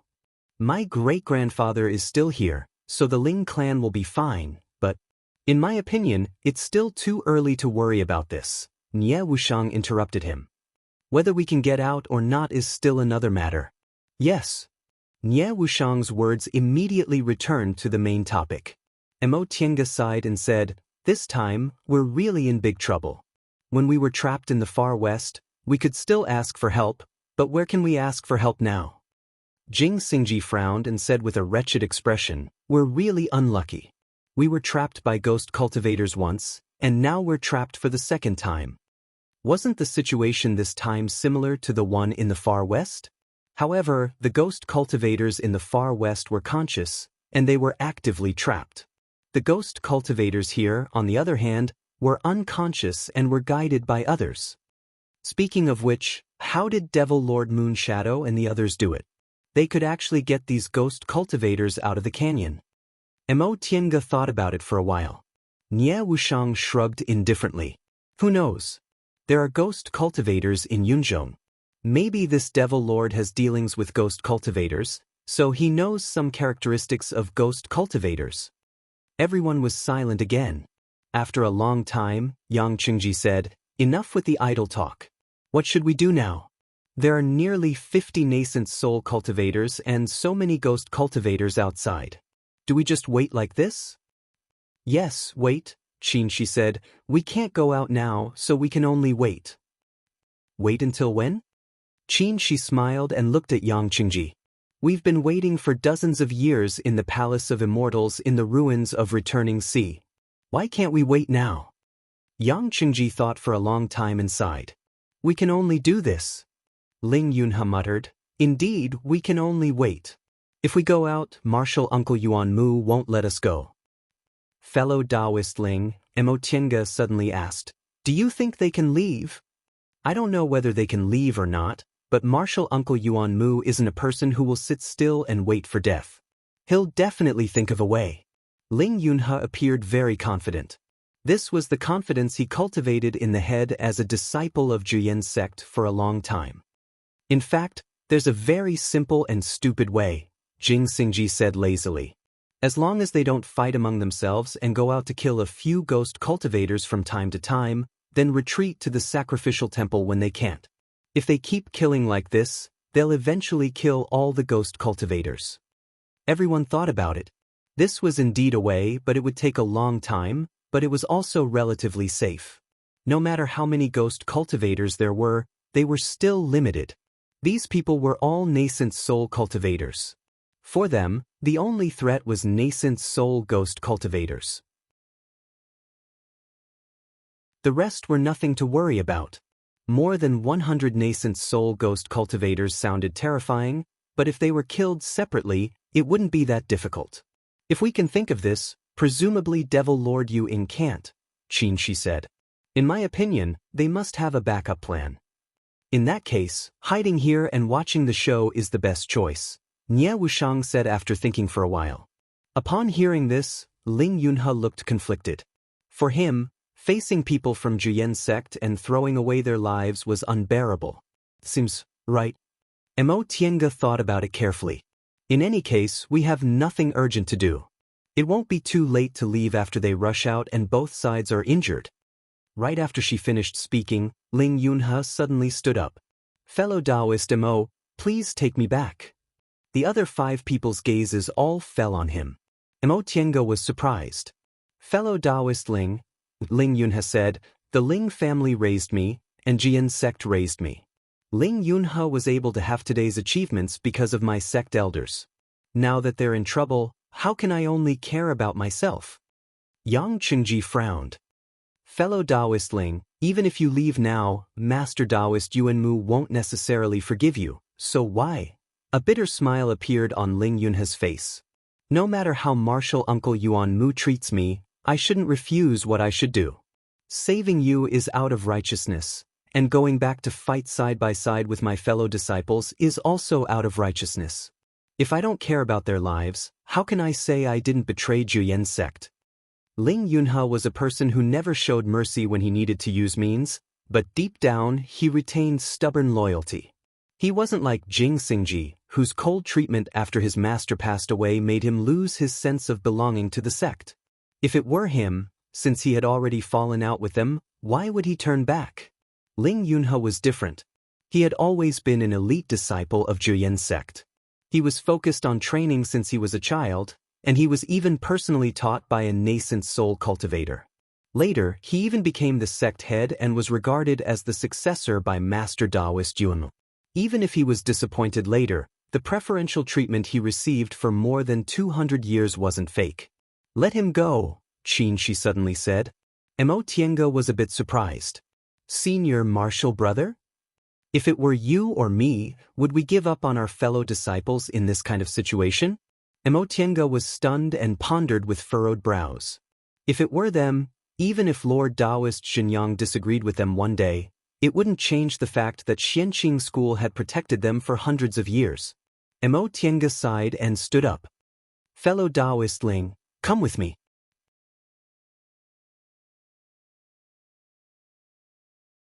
Chapter 651. The sudden appearance of Ling Yunhe above the wreckage of the spaceship immediately attracted the attention of all the cultivators in the hall.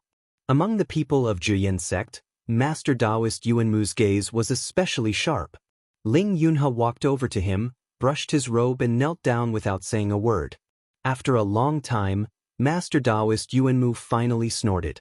What, didn't you want to advance and retreat with them? Could it be that they kicked you back? Ling Yunhe's expression was calm. I'm a disciple of Zhiyan's sect, so I should advance and retreat with my senior brothers and sisters. Master Daoist Yuanmu flew into a rage and said mockingly, advance and retreat with us? Didn't you just say you wouldn't listen to me? I'm sorry, martial uncle. Sorry? Is that all? Master Daoist Yuanmu wanted to slap him to death. Look at what you've done. You knew there was news of Black Tortoise, but you didn't tell the sect and even traveled with the sect's enemy. At the critical moment, you stood on their side and helped them escape. You did all this and you only say sorry? Ling Yunhe said calmly, Martial uncle, it's not that I have news of Black Tortoise, but that they led me to Black Tortoise. Master Daoist Yuanmu was stunned. What? Ling Yunhe continued, among them, fellow Daoists Mo, Yang, and Nye helped me in the past. A month ago, I met fellow Daoist Nye in the North Sea and was entrusted by him to send a message to the Celestial Pole. Thus, they led me to Black Tortoise and promised that if Black Tortoise recognized me as its master, they would help me obtain Black Tortoise. Master Daoist Yuanmu withdrew his angry expression and asked, and the result? They kept their promise, Ling Yunhe said, I obtained Black Tortoise's breath. Master Daoist Yuanmu didn't say anything and just stared at him. When the surrounding nascent soul cultivators heard this, their gazes turned greedy as they looked at Ling Yunhe. When these gazes turned from greedy to dangerous and restless, Master Daoist Yuanmu raised his head and released the spiritual aura of a late nascent cultivator, firmly stopping these people in their tracks. Everyone, it's already been decided who the treasure belongs to. Don't cause any more trouble. Yuan Muzhen said word by word, his gaze sharp. Moreover, we are besieged. It's hard to say if we can get out. As soon as he said that, all the cultivators hesitated. That's right. No matter how important the treasure was, could it be more important than himself? If he was trapped here and unable to escape, so what if he had more treasures?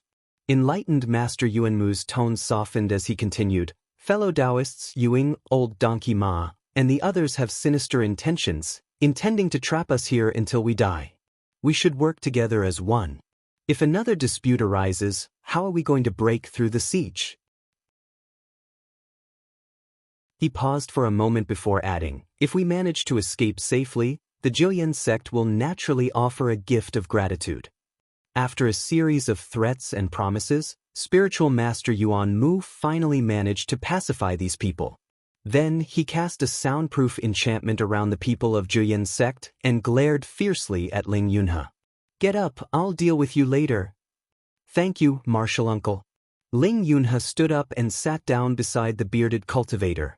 Why did you guys suddenly disappear? Immortal Yuanmu took a deep breath and asked, you suddenly appeared again. Can they also suddenly appear? Ling Yunhe hesitated for a moment then said, Martial Uncle Yuan Mu, they helped me obtain Black Tortoise. His attitude annoyed Master Yuan Mu again, but this time he controlled himself and soon regained his composure. Forget it. Brat, you're just stubborn. You just need to say whether they're a threat to us or not. To this question, Ling Yunhe quickly answered, Martial Uncle, don't worry. I can guarantee that. Master Yunmu stared at him for a while then finally sighed in compromise. All right, I'll believe you this time. After making sure Ling Yunhe was fine, Emotienga closed the small mirror in her hand. This mirror was an ordinary magic weapon. As her cultivation level deepened, her control over the virtual sky world became more and more casual. Showing the scene outside the virtual sky world in the mirror was just a casual action. Fellow Daoist Ling is fine. We don't need to worry about him anymore, Emotienga said. Since you've decided to wait, you can do as you please. It'll be fine as long as you don't destroy my place. Seeing that she looked exhausted and wanted to send them off, the three of them stood up. Nie Wuxiang said, Rest well. Yang Qingji only cupped his hands. Jing Xingji giggled. You want to drive us away so soon? You've been holding it in these past few days, haven't you? How could they not understand what Jing Xingji meant? Qin Shi was indifferent. Emotienga glared at him. If you say one more word, I'll kick you out. Jing Xingji sealed his mouth and went out with a sneaky smile. He even considerately helped them close the door. I'm exhausted. Emotienga stood up on unsteady feet. She pushed open the door to the neighboring lounge and fell headfirst onto the bed. She then rolled over and buried herself in it. Qin Shi, who was following behind her, found it funny. He pulled her out and laid her down, then he also lay down. The two of them didn't speak for a long time. They just lay there quietly. Ever since they entered Carefree Valley, they'd been fighting non-stop these past few days. After an unknown amount of time, Emotienga suddenly said, How long do we have to wait? Qin Shi didn't open his eyes. Are you in a hurry? After denying it, Emotienga turned around and touched his face. We won't stay here for another few decades, right? You'll be old if that happens. Qin Shi opened his eyes and leaned against her. Am I old? Emotienga retreated in defeat. By the time they regained their composure, Jing Xingji, Nie Wuxiang, and Yang Qingji had already started construction outside. They cut down most of her bamboo forest and built a row of bamboo houses. When Emotienga saw this, she felt so distressed that her heart was bleeding. She cut down half of this bamboo forest to build the bamboo houses. Later, Fei Fei used his white tiger strike to test it and cut down another half. Now, they cut down more than half of it, leaving only the outer half. This wasn't ordinary bamboo. Its texture was so hard that it could be used to refine magic weapons. You guys really aren't polite. She gnashed her teeth. Building so many houses. Do you want to take root here? Jing Xingji said shamelessly, You said it's up to you. Nie Wuxiang smiled. I don't care, but this guy insisted on building an immortal's cave for each of us. Cultivation rooms, lounge rooms, collection rooms, concocting rooms. We want all of them. Blue veins twitched on Emotienga's forehead. They even built suites. Qin Shi raised his eyebrows and cast a sidelong glance at Jing Xingji. You want to live here for a long time? Don't be so stingy. Jing Xingji put his hand on Qin Shi's shoulder. It's fine if my fiancé lives here in the future. Nie Wuxiang nodded seriously. You're right. It'll be convenient for you to marry into our family in the future. Jing Xingji turned his head and bared his teeth at her. Thank you so much for being so considerate for me. Of course. Nie Wuxiang said bluntly. When I think about how you'll call me Martial Uncle in the future, I think I should show more love to you. Jing Xingji found a problem. He seemed to have taken advantage of Qin Shoujing's future daughter, but it seemed he was a generation lower than her. Idiot. Glancing at him coldly, Yang Qingji went back to his room to cultivate. Inside the Black Tortoise Temple, under the leadership of Master Daoist Yuanmu, all the cultivators reached a preliminary cooperation agreement that day. All the cultivators trapped in the temple temporarily put aside their grudges and worked together until they were free. After resting for a few days, they divided into small teams according to how close they were to each other and went to test the ghost cultivators' strength. Among them, 20 stayed behind to guard the ghost cultivators, while the others attacked and stayed behind to support the ghost cultivators. The members of each team cooperated closely with each other. They didn't seek to attack by force but to hold their ground. After this arrangement, all the cultivators put aside their prejudices and went out of the temple to test the ghost cultivators' strength.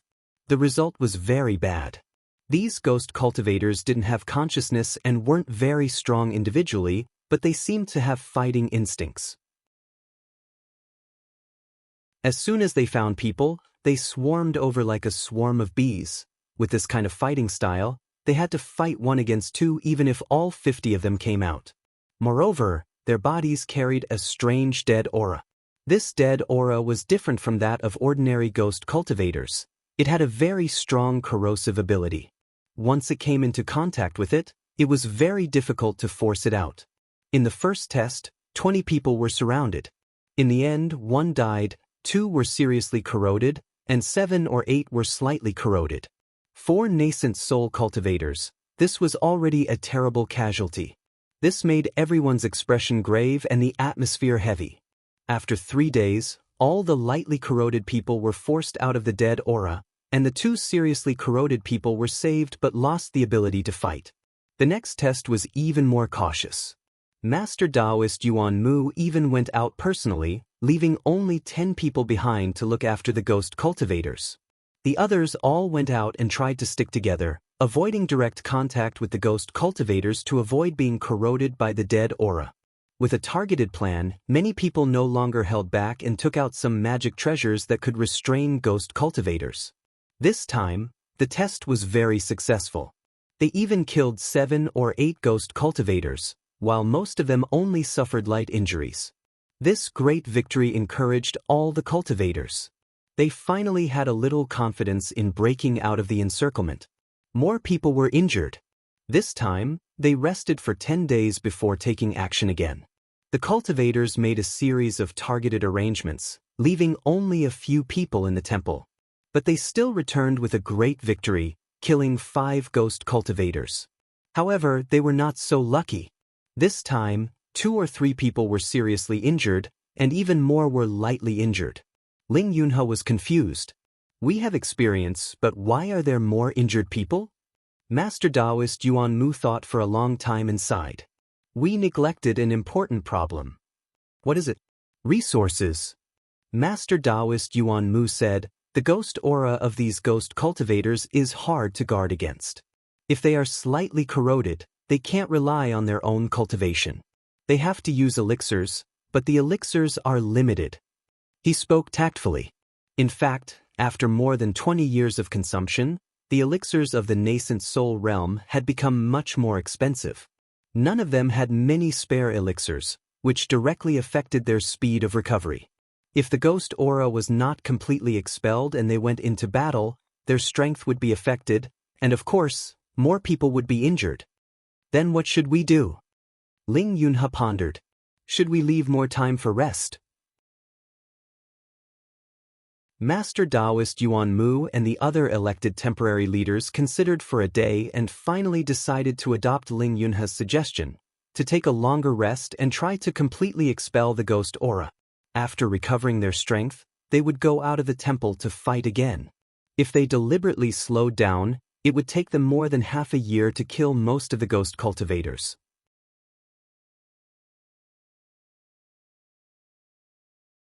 Chapter 652.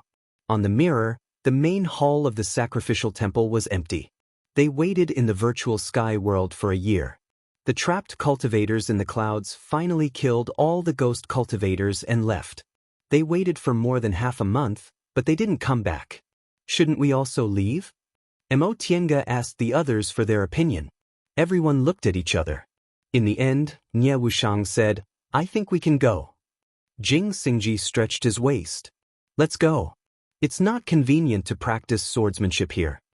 In fact, as soon as he started practicing, Tiange rushed out and ordered him not to destroy the bamboo forest. But how big was this place? As a nascent soul sword cultivator, How could he control his swordsmanship within a few miles? That being the case, he didn't envy this so-called space crack at all. He wasn't a Dharma cultivator who could make a realm breakthrough by meditating. Yang Qingji also nodded.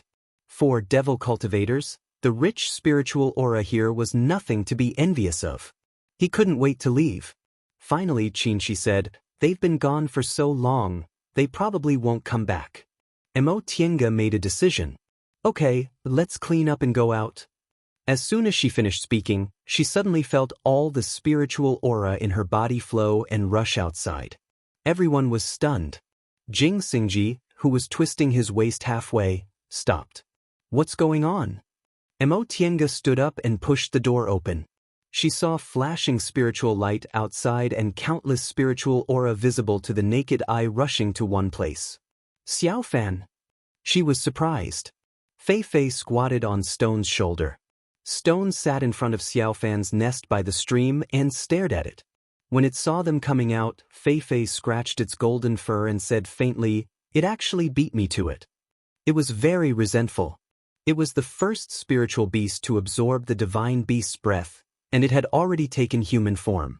How could it let Xiaofan beat it to it? It only had Black Tortoise's breath for a year. Mo Tiange said, "Who told you to be so lazy? Even Xiaohua is more diligent than you." "I'm not lazy anymore." After he was ordered to enter closed-door meditation, he was already very diligent, but things like realm breakthroughs were hard to say. Xianxia said, "Xiaofan is nearly 1,000 years old. It's always been diligent in its cultivation and has accumulated a lot of experience. Now that it obtained Black Tortoise's breath, it broke through its shackles in one fell swoop. It's not strange at all."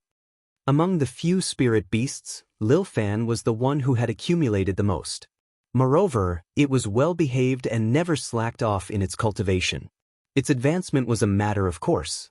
After watching for a while, Mo Tiange raised her voice and said, "Xiaofeng?" In midair, Xiao Feng transformed into her human form. Her red clothes fluttered as she landed. "Master, madam. I'll leave this place to you." Mo Tiange pointed at Xiaofan. Xiao Feng nodded. "I understand." "Let's go," Mo Tiange said. "Xiaofan's realm breakthrough isn't something that can be done in just 1 or 2 days." Jing Xingji sighed. "Another one?" Mo Tiange ignored him and summoned the bead between her eyebrows. She then cast an incantation to send them out of the virtual sky world. The Black Tortoise sacrificial temple was quiet and devoid of any human activity. The 5 of them cautiously made sure that no one was around before coming out of the shrine.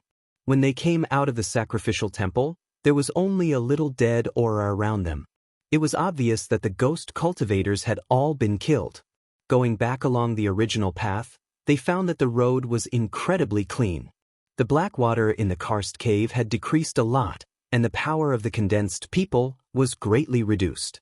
Mo Tiange guessed that the black water also existed by relying on the dead aura produced by the ghost cultivators. Now that the ghost cultivators had been slaughtered and the source of the dead aura was gone, presumably the black water would also disappear slowly. After walking through the karst cave, they found that the cracked canyon was empty and only left with the dead aura. Looking down from above, they could vaguely see that the canyon was full of broken walls, tiles, and piles of bones. Presumably, this used to be a human settlement, but it suddenly encountered a shocking change and everyone suffered a disaster. That was why it became a world of ghost cultivators. After passing the canyon and crossing the underground river, they drilled out of the cave and found that the atmosphere in Carefree Valley had changed greatly. The remaining spiritual aura fluctuated violently. "What's going on?" Jing Xingji frowned. "Fighting alone shouldn't have such a big impact, right?" Mo Tiange spread her divine sense and said a moment later, "Sure enough, Devil Monarch Moonshadow and the others have long prepared a trap, waiting for them to step into it." "What trap?" "A killing formation that's even more dangerous than the great mountain protecting formation of a big cultivation group. It's probably the work of 5 Elements Valley," Mo Tiange said. "Let's go quickly. With such a great formation, Carefree Valley is full of danger. If we get dragged into it again, it'll be troublesome." Everyone understood that the two forces in Yunzhong were fighting, so they'd better leave as soon as possible. Following Imotienga, they took many turns, bypassed the dangerous formation, and quickly left Carefree Valley. There was no one outside Carefree Valley. It was no longer as grand as before. Without any delay, they left Jialing Mountain Range and went to the nearest cultivator town to borrow a transporting formation. When they arrived at a small town not far from Jialing Mountain Range, they found that there were many high-level cultivators coming and going in the town. Among them, there was no lack of nascent soul cultivators, while the low-level cultivators were trembling with fear and acting cautiously. Yang Qingji volunteered to scout for information. After a while, he came back and said, "Yunzhong is in chaos." Imotienga hastily asked, "What's the situation?" Yang Qingji said, "Sure enough, Devil Monarch Yu Ying set up a trap in Carefree Valley. More than 50 nascent soul cultivators were killed or injured, and only 20 managed to escape, including Master Daoist Yuanmu of Juyan Sect. In the past year, Yu Mountain Academy, Danxia Sect, and 5 Elements Valley put pressure on Juyan Sect. Nearly 10 nascent soul cultivators from Juyan Sect went missing, and the people of Juyan Sect were in chaos. Fortunately, they had a solid foundation and Master Daoist Iron Mask oversaw the situation, so they managed to hold on. As soon as Master Daoist Yuanmu escaped and returned to Juyan Sect, he declared war on the 3 great sections." "Ah," Nie Wuxiang said in surprise, "although Juyan Sect is powerful, how can they fight against the 3 great sects? Are their losses serious?" "It doesn't seem serious. Juyan Sect didn't announce how many casualties they suffered. Juyan Sect naturally wouldn't announce this kind of information. However, judging from their confident looks, their losses shouldn't be big." "Qin," she said slowly, "the nascent soul cultivators who escaped from Carefree Valley all chose to stand on Juyan Sect's side. The 3 great sects schemed against them, so how could they tolerate this? In this way, both sides can stand on equal footing." "Exactly." Yang Qingji nodded. "The Devil Path and the Buddhist Path aren't calm either. Night Owl City also declared war on Moon Shadow City. Venerable Xuxiang and Devil Monarch Knight Frost joined hands to attack Moon Shadow City. There's also old Donkey Ma." In the end, he sighed. "Most of the forces in Yunzhong are involved. Presumably, it won't be peaceful for at least several decades." "What about Lingyan?" Imotienga asked. "Do you have any news about him?" "He's fine," Yang Qingji said faintly. "It can be said that he profited from a disaster and regained Master Daoist Yuanmu's trust." Imotienga nodded. She felt relieved if that was the case. The 5 of them were silent for a while. In the end, Imotienga said, "Fellow Daoist Yang, what do you plan to do next?" Yang Qingji said without hesitation, "I don't want to get involved in Yunzhong's affairs, but if you have any news about the sacrificial temple, please allow me to go with you." Imotienga nodded. After fighting side by side this time, Yang Qingji proved his trustworthiness with his actions. They had no reason to refuse such a helper. "Shall we go back to Yunzhong?" She turned to look at Qin Shi. Qin Shi uttered an "n" and said, "Yunzhong is in chaos, so it'd be better for us to leave. What about you?" He looked at Jing Xingji and Nie Wuxiang. Nie Wuxiang said, "I want to enter closed-door meditation for a while, then I'll go back to Yunzhong to solve a matter." She looked calm. Obviously, she had already thought about it carefully. Imotienga thought for a moment and immediately knew what matter Nie Wuxiang wanted to solve. She looked at her and said, "If you need help, come to me." Nie Wuxiang nodded then smiled. "I'm afraid I won't have this chance. I have to do this matter myself." That was her own karma. Imotienga also smiled and patted her shoulder. "Then I wish you all the best. What about you? Are you willing to accept my suggestion?"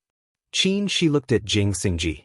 Jing Xingji stretched his body then said, "I'll go back with you." He seemed to say it casually without the slightest hesitation. Presumably, he'd thought about it for a long time. Qin Shi was surprised to see him agree. "You've thought it through?" Jing Xingji smiled faintly. "You're right. At this critical moment, what's the use of thinking about those things? Gujian sect is my beginning. I want to go back and take back everything my master lost. Perhaps he didn't have the same reverence for Gujin sect anymore, but there were people he respected in Gujin sect. Whether it was his late master or venerable swordsman Yuanying, he didn't want their efforts to go to waste. If it was really like what they said, that the world would be destroyed after the world fell into chaos, he still wanted to go back to Gujin sect. Hey, if you go back to Gujin sect, what's your title? Venerable Swordsman Xingji? No, I have to pick up goosebumps. Jing Xingji rolled his eyes at Imo Tiange and said, among our Gujin sect's titles, some are names, some are Daoist names, and some are sword names. I've never taken a Daoist name, so I'll naturally take my sword name as my title. Although Gujin sect was also based on Daoist laws, it wasn't like orthodox Daoist groups where core formation cultivators took Daoist names, Dao masters, and Lord Daoists. Whether they took Daoist names or not was entirely up to them. Among venerable swordsman Nascent Soul, Yuanying was his name, Fuling and Zhongguang were his Daoist names, and Xiaohe was his sword name. Jing Xingji's name was 3 characters, and he didn't have a Daoist name, so he naturally followed the habit of taking his sword name as his title and took it as Venerable Swordsman Still Water. Venerable Swordsman Still Water, Venerable Swordsman Still Water. Imo Tiange repeated it twice and held back her laughter. They really match. Jing Xingji ignored her. Congratulations. Nie Wushang nodded at him with a smile. Jing Xingji, who was used to Nie Wushang's sarcastic remarks from time to time, felt awkward and asked cautiously, are you normal? Nie Wushang stopped smiling and said seriously, do you want to change your sword name? If there's nothing else, let's go. Qin, she said, our group is too eye-catching, so we better not stay here for too long. Imo Tiange nodded and said, let's leave a message for Ling Yunhe. After all, he's now our companion. No one objected. Imo Tiange thought for a moment, then said to Nie Wushang and Yang Qingji, you two have the primordial devil great technique, so you'd better leave Yunzhong to avoid running into Moon Shadow Devil Monarch. Yang Qingji said, I still have some things to deal with. After I'm done, I'll leave Yunzhong and maybe go to the Celestial Pole. Nie Wushang said, I've already decided to go to Xiaoyang to hide. Imo Tiange was stunned. Xiaoyang? Nie Wushang nodded. Xiaoyang is a barren place with complicated people. It's a good place to hide. Whether it's Yunzhong or the Celestial Pole, they're not suitable for me right now. Imo Tiange thought of Master Song Feng and sighed. The 5 of them finally agreed that Yang Qingji would send a message to Ling Yunhe, then they would exchange 10,000 miles sound-transmitting talismans with each other to decide on a place to contact each other.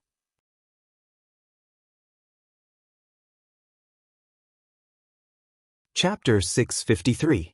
After returning to Xianxing School, they went to visit Lord Daoist Jinghe.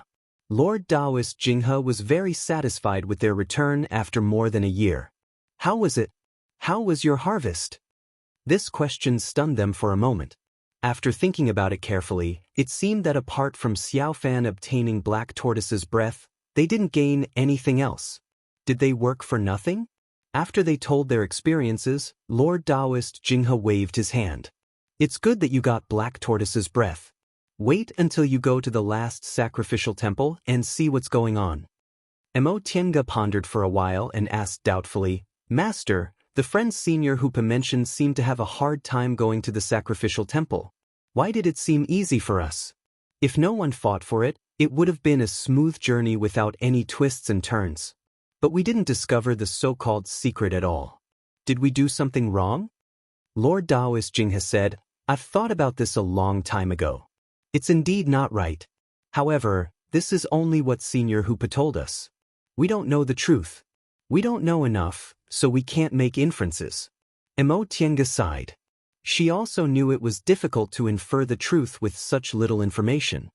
Okay, you two can go and rest. We have no clues about the Qilin's sacrificial temple. I'm afraid we'll have to slowly inquire about it. Just concentrate on cultivating. Yes, Master. The 2 of them answered and asked about the sect's situation before leaving Shangqing Palace and returning to the cave in the extreme abyss pool. Grandmaster. Upon seeing the 2 of them, Xiaoguzi and Xiaozue, who were sitting back to back and laughing while reading a book by the pool, were so shocked that they hastily stood up. "Greetings, Grandmasters." "Welcome back, Grandmasters." Emotienga was amused. "Why are you so scared?" Xiaoguzi looked up and saw that they weren't angry. He smiled and said, "Disciple lost his composure. Grandmasters, please don't blame me. Just don't go out and embarrass yourselves."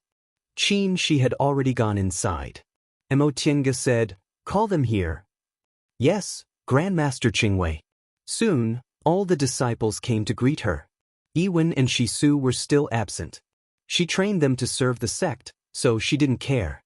Yizhenji and Shui Linbo were both absent. Yizhenji had made up his mind to train himself well, so he had been killing enemies on Demonic Mountain in recent years, while Shui Linbo went out to look for opportunities to form her gold core. Sang Yushu, Xie Jingyi, and Qi Yunshu remained in the cave. Hearing the news, the three of them hurried over to pay their respects.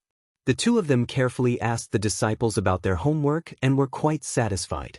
As expected, it was right for them to not only look at aptitude. Other than aptitude, temperament was even more important. Look at these three people. Where else could they find such worry-free disciples? "You're very good," Emotienga said gently. "However, when it comes to cultivation, you have to have a limit. You can't force yourself. Your foundation isn't very solid, so you mustn't be too hasty. You should know that the age at which you form your gold core or your nascent soul is just an empty title. The most important thing is to walk step by step steadily." Thinking about it, she felt that as the youngest nascent soul cultivator in the celestial pole, it seemed a bit like showing off her age was not important and it was hard to convince others, so she continued to say, "On this point, I have the most experience. If you can make a realm breakthrough later, when the conditions are right, you'll succeed naturally. Compared to advancing earlier, you'll have fewer hidden dangers and can go further." Her two disciples and Sang Yushu nodded in agreement. They had all heard that when Lord Daoist Qingwei built his foundation, he deliberately slowed down his cultivation speed. At that time, they just felt envious, but now they had a different understanding. After teaching her for a while, she sent her 3 disciples away. The 2 of them sat opposite each other and didn't speak for a long time. After a long time, Xianxia asked, "What are you thinking about?" After a while, Emotienga answered, "I'm thinking about Yunzhong." "What's wrong?" Emotienga took some time to think, then said, "Say, for this kind of thing to suddenly happen in Yunzhong, is it because of fate?" Xianxia was stunned. She continued to say, "Think about it. What Demon Lord Yu Ying did was too bold. Did he just want to trigger a melee in Yunzhong? If it were me, since I decided to trap and kill these people, I would make sure no one was left alive." Xianxia paused and asked, "How do you know Demon Lord Yu Ying didn't think that way?" "But only half of the trapped cultivators were killed or injured." Xianxia shook his head.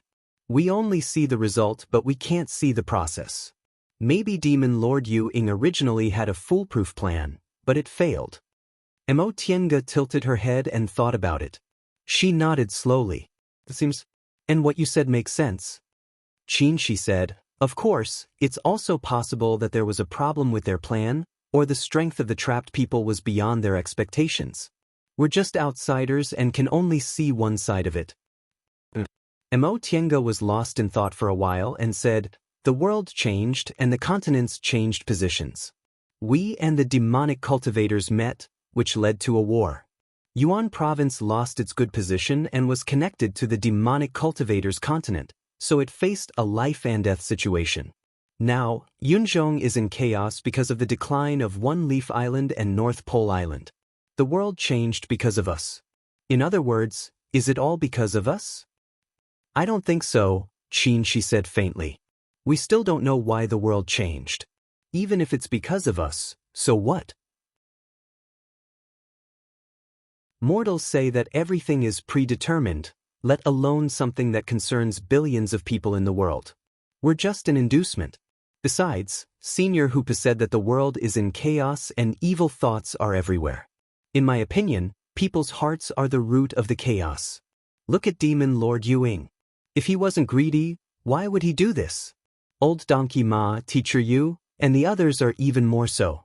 Tiange thought for a while and sighed. Forget it. It happened anyway. It's meaningless to look into the cause. Yes, if we want to know the root of all this, we have to solve this mystery. Maybe we'll get the answer when we go to Qilin. Tiange hesitated.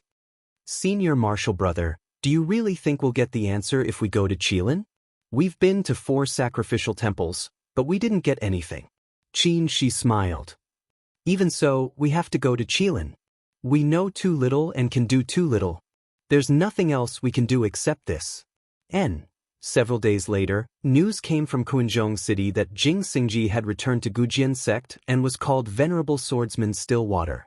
Tiange giggled. He was really called Venerable Swordsman Stillwater. Speaking of which, his return made Gujian sect overjoyed and Tiandao sect worried. In addition to Venerable Swordsman Yuanying, there were 2 other nascent soul sword cultivators in Gujian sect.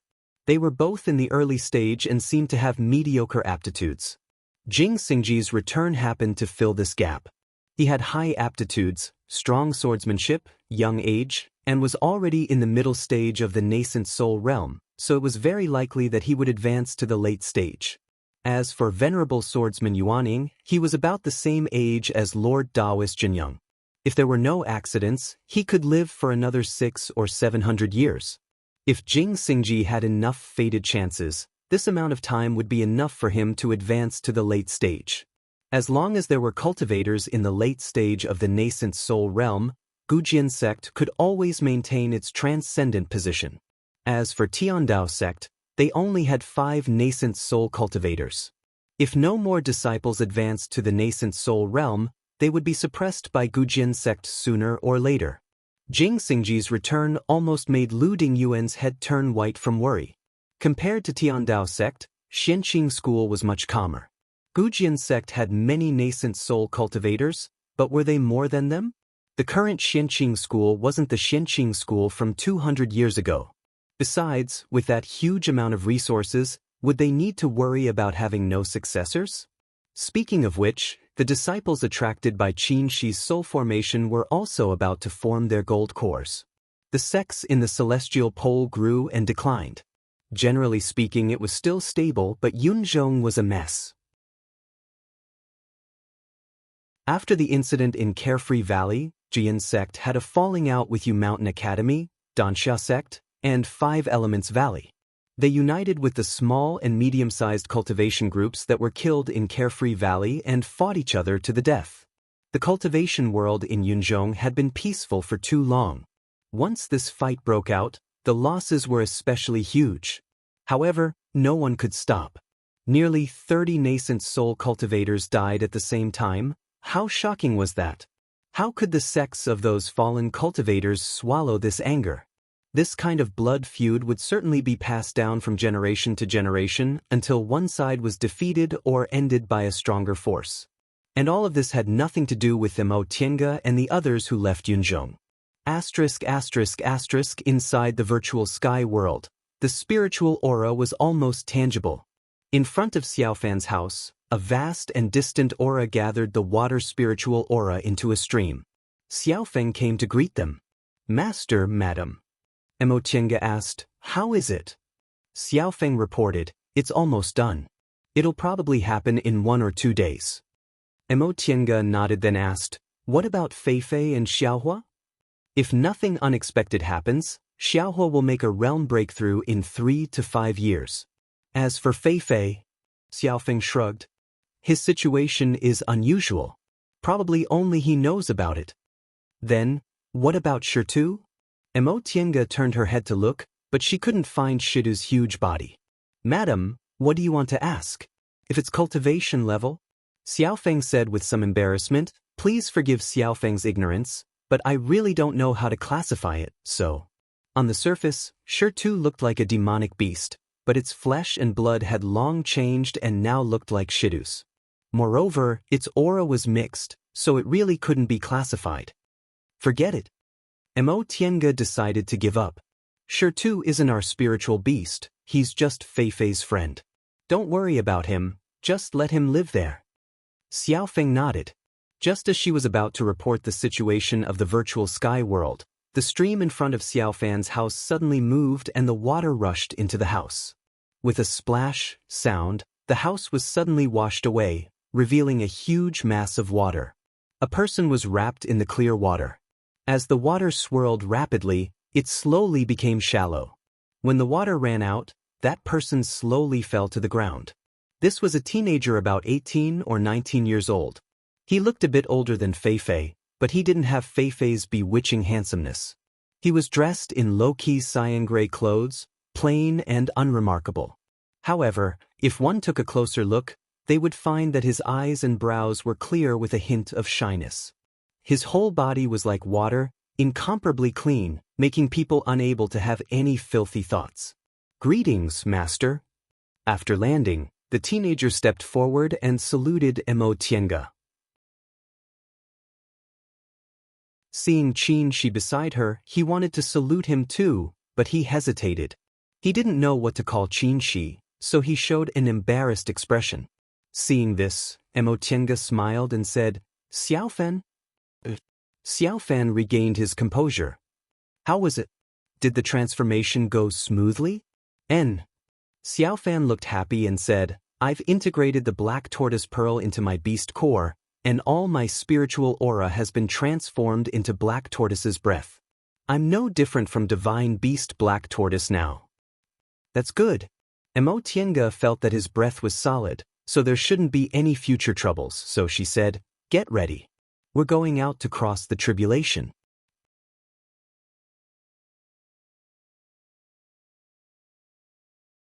Chapter 654. In the sky above Clear Spring Peak, lightning flashed and thunder rumbled. Shocked, Xianxia school disciples rushed out of their caves to watch this amazing scene. "Look, what's this? Is someone forming his gold core?" "No!" Another disciple curled his lips. "Last time Martial Uncle Dingguan formed his gold core, it wasn't like this." What's that?"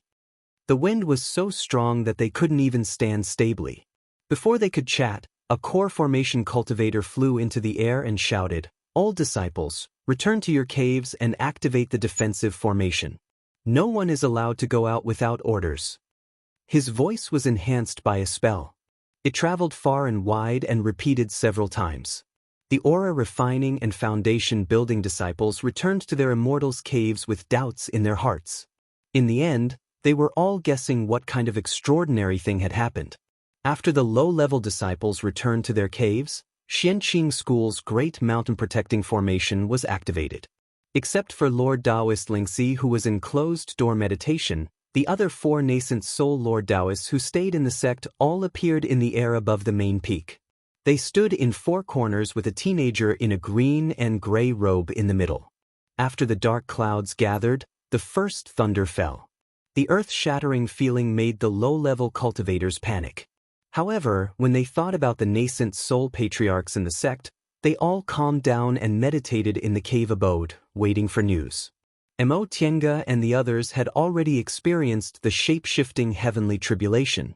Now that they were inside the sect, there was a great mountain-protecting formation above them, and there were 4 nascent soul cultivators watching over them from below. Although the commotion was big, it was stable. Xiaofan's heavenly tribulation was the same as Xiaofeng's. Not only did it have 10 tribulations, but it also had golden lightning in the end. Presumably, it was because he inherited the divine beast and had the bloodline of the black tortoise. Half a day later, the clouds in the sky dissipated, revealing a clear sky. The great mountain-protecting formation returned to its half-open state. The core formation cultivators of each peak flew into the air and shouted, "The ban has been lifted. All disciples can go out freely." Upon hearing that, the low-level disciples felt relieved and hurriedly went out to inquire about what happened. Soon, a piece of news spread throughout Xianxia School. Another nascent soul, an 8th-rank beast cultivator appeared in the sect. Xiaofeng's matter wasn't concealed, so most Xianxia School disciples knew about it. Under Lord Daoist Shoujing's name, there was a demonic beast that passed the transformation tribulation and became a demonic cultivator, which was equivalent to the school's 9th nascent soul cultivator. Now, Another demon beast under Dao Lord Qingwei had advanced to take on a human form and was equivalent to the 10th nascent soul cultivator. Many of the disciples were overjoyed by this news. In addition, the sect had been extremely generous in the past 10 years, and the number of foundation establishment and core formation cultivators had been increasing day by day. They couldn't help but have incomparable confidence in the sect. Xianxia School was indeed the #1 cultivation group in the celestial pole. Even Tiandao sect at its peak couldn't compare to them. After receiving her school uniform and identity tablet, Yifan returned to the extreme abyssal pool alone. Mo Tiange and Qin she didn't leave. Together with the 2 Lord Daoists, Jinghe and Huayan, they sat in the Hall of 3 Pure Ones. Demon cultivator. A demon cultivator. Lord Daoist Jinghe drank a cup of tea, then cast a sidelong glance at the 2 of them. You 2 little brats, you're really quiet. Apart from the spirit beast sect, he had never heard of any sect having a spirit beast that could transform into human form. It's fine if there's only one of you, but there's a second one. Hurry up and tell me, are there more? Mo Tiange smiled. Yes, I still have 2 more spirit beasts that are about to transform into human form. Lord Daoist Jinghe was stunned. You really have more? Yes. Mo Tiange tried to be low-key, lest this childish master would make a fuss. Lord Daoist Jinghe didn't make a fuss, but he glared at her and muttered indignantly, "Humph, all the good things are yours." During the heavenly tribulation just now, she actually used her natal magic weapon to collect the lightning of the heavenly tribulation. That was heavenly tribulation lightning, and it was the golden lightning among the heavenly tribulation lightning. He almost hated himself for not having a thunder spiritual root. Master! Qin she called out and glanced at him faintly. He could see the meaning behind Qin she's words. Don't be childish. Lord Daoist Jinghe felt even more indignant. Accepting these 2 disciples was simply to piss him off. Shoujing Qingwei, Lord Daoist Huayan spoke in time and looked at the 2 of them with a smile. I haven't congratulated you yet. You've gained another big helper. Senior Martial Brother, you're too polite. Qin she said with a smile, these spirit beasts are still far from being able to stand on their own. In any case, it's a good thing for them to advance and take human form. Lord Daoist Huayan paused for a moment and brought up business. Yesterday, I sent a message to Kuanzhong City. Senior Martial Brother Zhenyang was very happy and told us to do everything as usual and ignore other things. They'll handle it. Do everything as usual? Mo Tiange looked up. Lord Daoist Huayan stared at them gently. Senior Martial Brother Zhenyang has considered the matter in Yunzhong and specially told us that it doesn't matter if we don't get anything. Man proposes, God disposes. Senior Martial Brother Zhenyang also thinks that everything can only be concluded after we find the Qilin. The sect has been looking for clues about the Qilin. You 2 just need to cultivate. Only when you have enough strength can you be prepared. Yes, Mo Tiange and Qin she answered at the same time. By the way, you won't be in closed-door meditation soon, will you? Mo Tiange and Qin she looked at each other and shook their heads. No. Then you should spend more time teaching your disciples. In any case, we're the nascent soul Lord Daoists of the sect.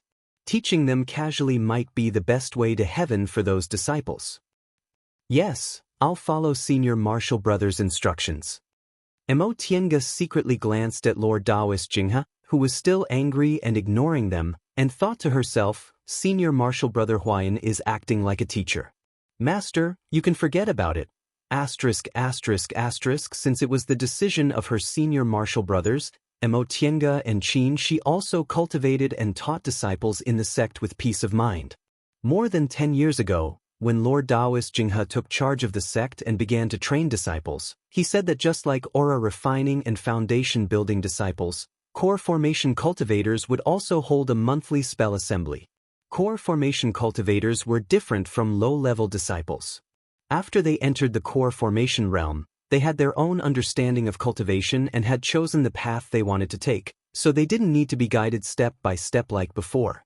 Therefore, this spell assembly was mostly about core formation cultivators raising questions and nascent soul lord Daoists explaining. There were only a few nascent soul Lord Daoists staying in the sect. Needless to say, Lord Daoist Lingxi was always in closed-door meditation, and only Lord Daoist Jinghe and Lord Daoist Huayan were alive.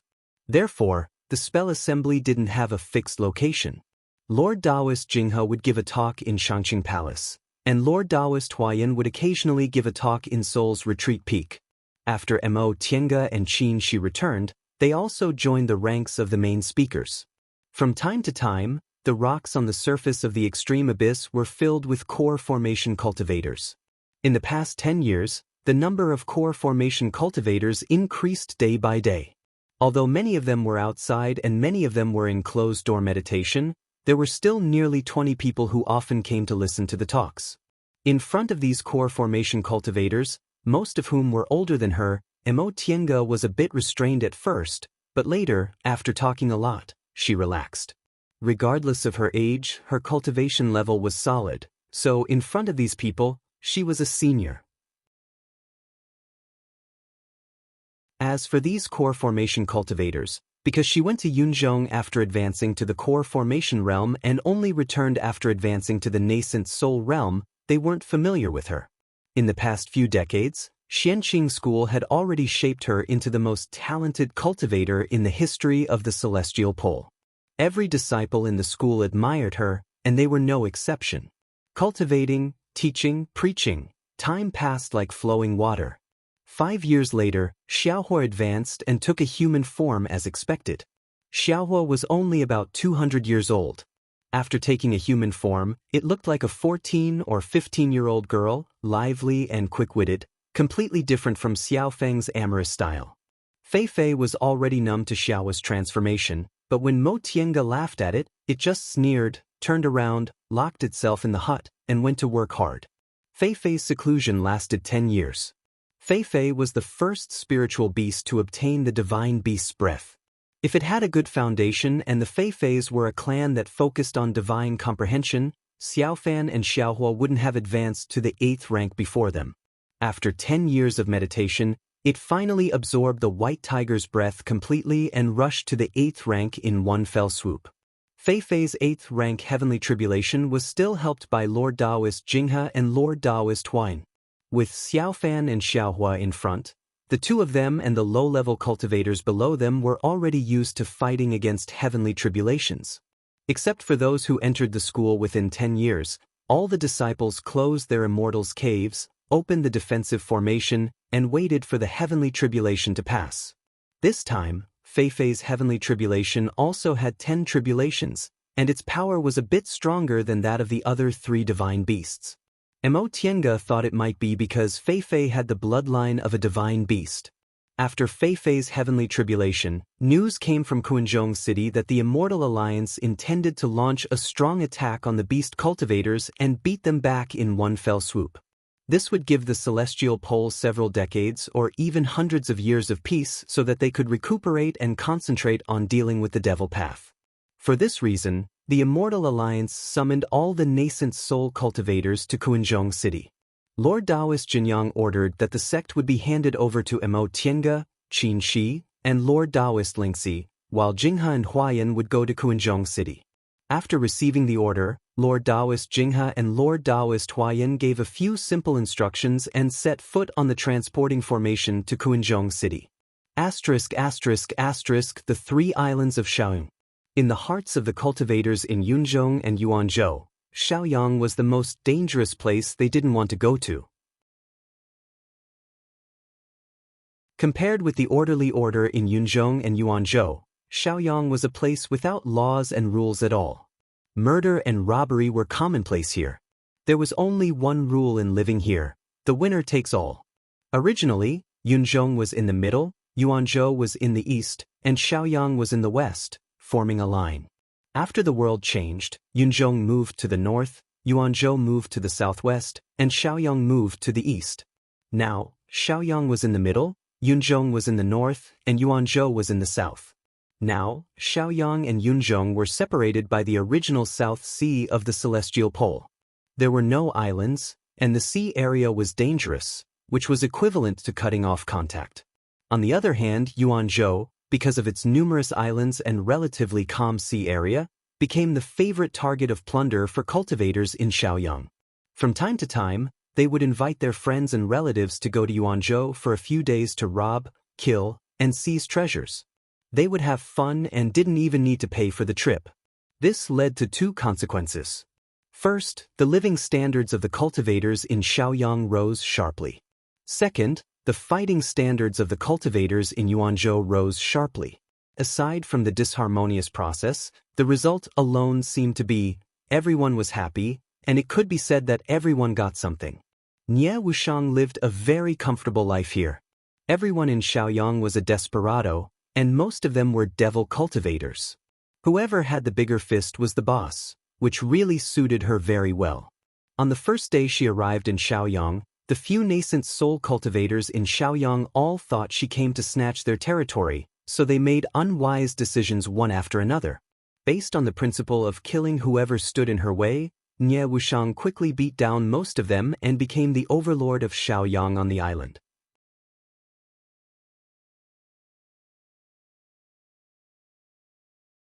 Chapter 655. Nie Wuxiang opened her eyes and clenched her fists, feeling very satisfied. After settling for so many years, she finally broke through and entered the middle stage.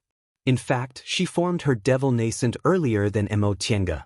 Back then, Mei Feng created primordial devil and swallowed a lot of core formation cultivators. She originally planned to use it on herself to directly advance from the early stage to the late stage of the nascent soul realm, but in the end, she took advantage of it. With that primordial devil aura, she became a devil cultivator and only needed to use that primordial devil aura to form her nascent soul. But later, because the primordial devil art she stole wasn't complete, she stayed in the early stage, which slowed down her cultivation speed. After obtaining the primordial devil steel, her cultivation progressed by leaps and bounds. Devil cultivators rarely encountered bottlenecks, so she finally rushed into the middle stage in one go. Fortunately, she wasn't too slow. Qin Shi and Jing Xingji were cultivators of the same generation, but their ages were 100 years apart. Mo Tiange was a bit younger than her, so it was embarrassing for her to be behind her. Nie Wuxiang stretched her muscles and felt comfortable all over, so she stood up and walked out of the cave. Xiaoyang was indeed the most dangerous place in the eyes of Yunzhong cultivators. Here, the barren hills and unruly rivers, the spirit veins, and the devil's domain were extremely small. When Nie Wuxiang came here for the first time, she simply wanted to shed tears of sympathy for the cultivators of Xiaoyang. In Yunzhong, core formation cultivators didn't even want the one she occupied now, but in Xiaoyang, it became an immortal's cave that nascent soul cultivators fought over. There weren't many nascent soul cultivators in Xiaoyang. Who was willing to suffer in Xiaoyang after cultivating to the nascent soul realm? Those who stayed in Xiaoyang had no other choice.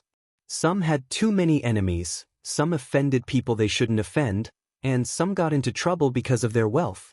In addition, there were only so many resources in Xiaoyang. After fighting and killing, there were only 5 nascent soul cultivators left. 2 of them were beaten to the ground by her, 2 were scared away by her, and the last one was very smart and didn't get involved, so this cave naturally belonged to her. Devil Monarch. Upon seeing her, a bearded core formation devil cultivator with a weathered face hurriedly came forward and respectfully saluted her. Devil Monarch, if you have something to say, just tell me to do it. Nie Wuxiang nodded very calmly, then took out a jade slip. Prepare these things. The fiendish cultivator took the jade slip and scanned it with his divine sense. He was stunned. Fiendless? What? Is there a problem? Nie Wuxiang indifferently glanced at him. The fiendish cultivator shuddered. He couldn't help but think back to several decades ago, when she beat up the previous master of the Immortal's cave to the point where his nascent soul was almost shattered. He repeatedly said, "No, no." He skimmed through the jade slip once more. This subordinate will immediately gather people and head to Yuan province. Wait. Nie Wuxiang took out a spirit stone pouch. Don't alarm others. Just go to Yuanzhou and buy it by yourself. The fiendish cultivator stared at her with his mouth agape. Buy it? It was the first time Xiao Yang, a nascent soul cultivator, wanted to buy something. What? Another problem? Nie Wuxiang slowly clenched her fists. I wouldn't dare. The fiendish cultivator took the bag of spirit stones. I'll do it immediately. I guarantee that no one will find out. Nie Wuxiang nodded in satisfaction. Go. The fiendish cultivator didn't dare to say another word and eagerly left. After watching him leave, Nie Wuxiang stood for a while before returning to her cave and sitting down cross-legged again. The middle stage of nascent soul plus those things were more or less enough. She didn't dare to wait until the late stage of nascent soul. By that time, his injuries would most likely have already recovered, right? She knew his strength too well. If she let him recover his cultivation level, it would be very difficult for her to have another chance. At that time, she could only wait for his lifespan to run out and she would pass away. If that was the case, this knot in her heart would never be untied. Nie Wuxiang once again clenched her fists, her gaze firm and resolute. She must personally knock him down and give herself a new life. In less than a month, the core formation devil cultivator returned from Yuan province. He respectfully presented the Qianquan bag and the remaining spirit stones. Devil Monarch, this subordinate didn't fail you. Nie Wuxiang took the Qianquan bag, checked it one by one then nodded. Good, you did well. You can be considered conscientious for several decades. Since you're so obedient, I can promise you one request. The core formation devil cultivator was overjoyed and hurriedly bowed. Thank you, Devil Monarch. Nie Wuxiang said faintly, before I leave Small Sun City, I'll keep my promise. You can think it over before coming back. The devil cultivator was stunned. Devil Monarch, you want to leave Small Sun City? Nie Wuxiang slightly raised her eyes and looked at the void, not answering for a long time. Just when the devil cultivator thought she wouldn't answer, she said, You'd better tell me earlier, lest I can't fulfill my promise in time. Devil Monarch, say it. The devil cultivator said, Devil Monarch should know that this subordinate was seriously injured many years ago, so my devil core was damaged and it's hard for my cultivation level to advance. I know. Without waiting for him to finish, Nie Wuxiang said, I can help you repair your devil core, but that's all. The devil cultivator was overjoyed. Thank you, Devil Monarch. Thank you. Nie Wuxiang looked at him thanking her profusely and sighed inwardly. This subordinate voluntarily came to her after she occupied the island. She took a fancy to him because his devil core was damaged and he was simple-minded. The reason why his devil core was damaged and he was stranded in Small Sun City was because of his sad past. This made Nie Wuxiang inevitably think that if she hadn't acted quickly, the best result would be the same as him, right? Master. Her eyes were cold and her fists were clenched. After a long time, she slowly exhaled. She would definitely get revenge for more than 100 years of humiliation. Although the war between beast cultivators was in full swing, Xianxia School's major competition, which was held once every 50 years, was still held. According to Xianxia School's rules, the aura refining and foundation building realms would have a minor competition every 10 years, while the foundation building and core formation realms would have a major competition every 50 years. In the past few decades, Xianxia School had many talented foundation building and core formation cultivators. Almost half of the disciples were fighting outside, but there were still more than 300 foundation building disciples and more than 30 core formation cultivators in the school. The rewards for the major competition were very generous. From cultivation techniques, magic weapons, to spiritual pills and materials, there was everything. Furthermore, core formation cultivators aside, there was a high chance that foundation establishment cultivators would be taken in as disciples by core formation perfected beings or even nascent souls if they performed outstandingly in the competition. For most people, that was an irresistible temptation. At this moment, on the main peak of Mount Taikong, a huge fighting arena was built out of thin air with a profound formation technique. From the outside, the fighting arena looked like a transparent lotus platform floating in the air, but for the people inside, it was a vast and boundless world. On the fighting arena, life and death didn't matter. This didn't mean that dying on the fighting arena would be in vain. Rather, it meant that even if you died, you wouldn't die. This fighting arena wasn't an ordinary fighting arena. Those inside would be protected by a formation, and their real primordial spirit and physical body would be preserved. Even if their physical body and primordial spirit were destroyed during the competition, they would be restored to their original state once it was over. Under Elder Wei Wu's order, the two foundation-building disciples on the fighting arena began to fight. On the cloud platforms surrounding the dueling arena, the core formation perfected masters watched and commented on their disciples. This was a rare opportunity to watch a real fight.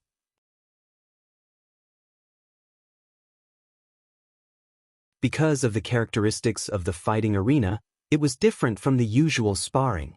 It could better display the strength of cultivators and make it easier to see their strengths and weaknesses. Watching this scene, Tiange couldn't help but sigh. The strength of a big cultivation group was really beyond the reach of small cultivation groups. Even a medium-sized cultivation group like Yunwu sect couldn't build this fighting arena even if they used all their resources, let alone those small cultivation groups with only a few core formation cultivators. When she wandered around Kunwo with second uncle, she saw many immortals assemblies held by cultivation groups, but they were all just ordinary fighting arenas reinforced with formations. Junior martial sister Qingwei, you've never participated in the major competition between cultivation groups, right? A gentle and refined voice rang in her ears. Tiange turned around and saw Lord Daoist Lingxi on the other side. The old ones were all conscripted to Kuanzhong City, so there were only the three of them in Xianxia school. Lord Daoist Lingxi just came out of closed-door meditation not long ago. Her cultivation level had improved greatly, so she was in a good mood and felt like spring breeze was blowing on her face all day long. Senior martial brother Lingxi, you must be joking. Junior martial sister never had a chance. Lord Daoist Lingxi smiled and said, for disciples of nascent soul Lord Daoists like us, foundation-building cultivators generally don't participate in major and minor competitions, only core formation cultivators participate. Junior martial sister never had a chance, but you advanced too quickly. Senior martial brother Shoujing and I participated in two major competitions when we were in the core formation realm. During the first competition, senior martial brother Shoujing was in closed-door meditation, so we only had one chance to share the stage. Tiange was quite interested. What was the result? Of course I lost. Lord Daoist Lingxi smiled. Although he said he lost, he didn't care about it at all. She smiled and said, that's because you just advanced to the core formation realm and your cultivation level has just stabilized. We're about the same age. What do you mean I just advanced to the core formation realm? I lost to you. Lord Daoist Lingxi shook his head and said jokingly, Senior martial brother Shoujing, you're still so modest after winning. What do you think we, the losers, do? She waved his hand and looked at Tiange. The real winner is over there. We're all losers in front of her. Lord Daoist Lingxi was stunned for a moment before he burst into laughter. Then he said, Senior martial brother Shoujing, I'm confident in other things, but I really can't compare to you in this aspect. She also laughed without the slightest embarrassment.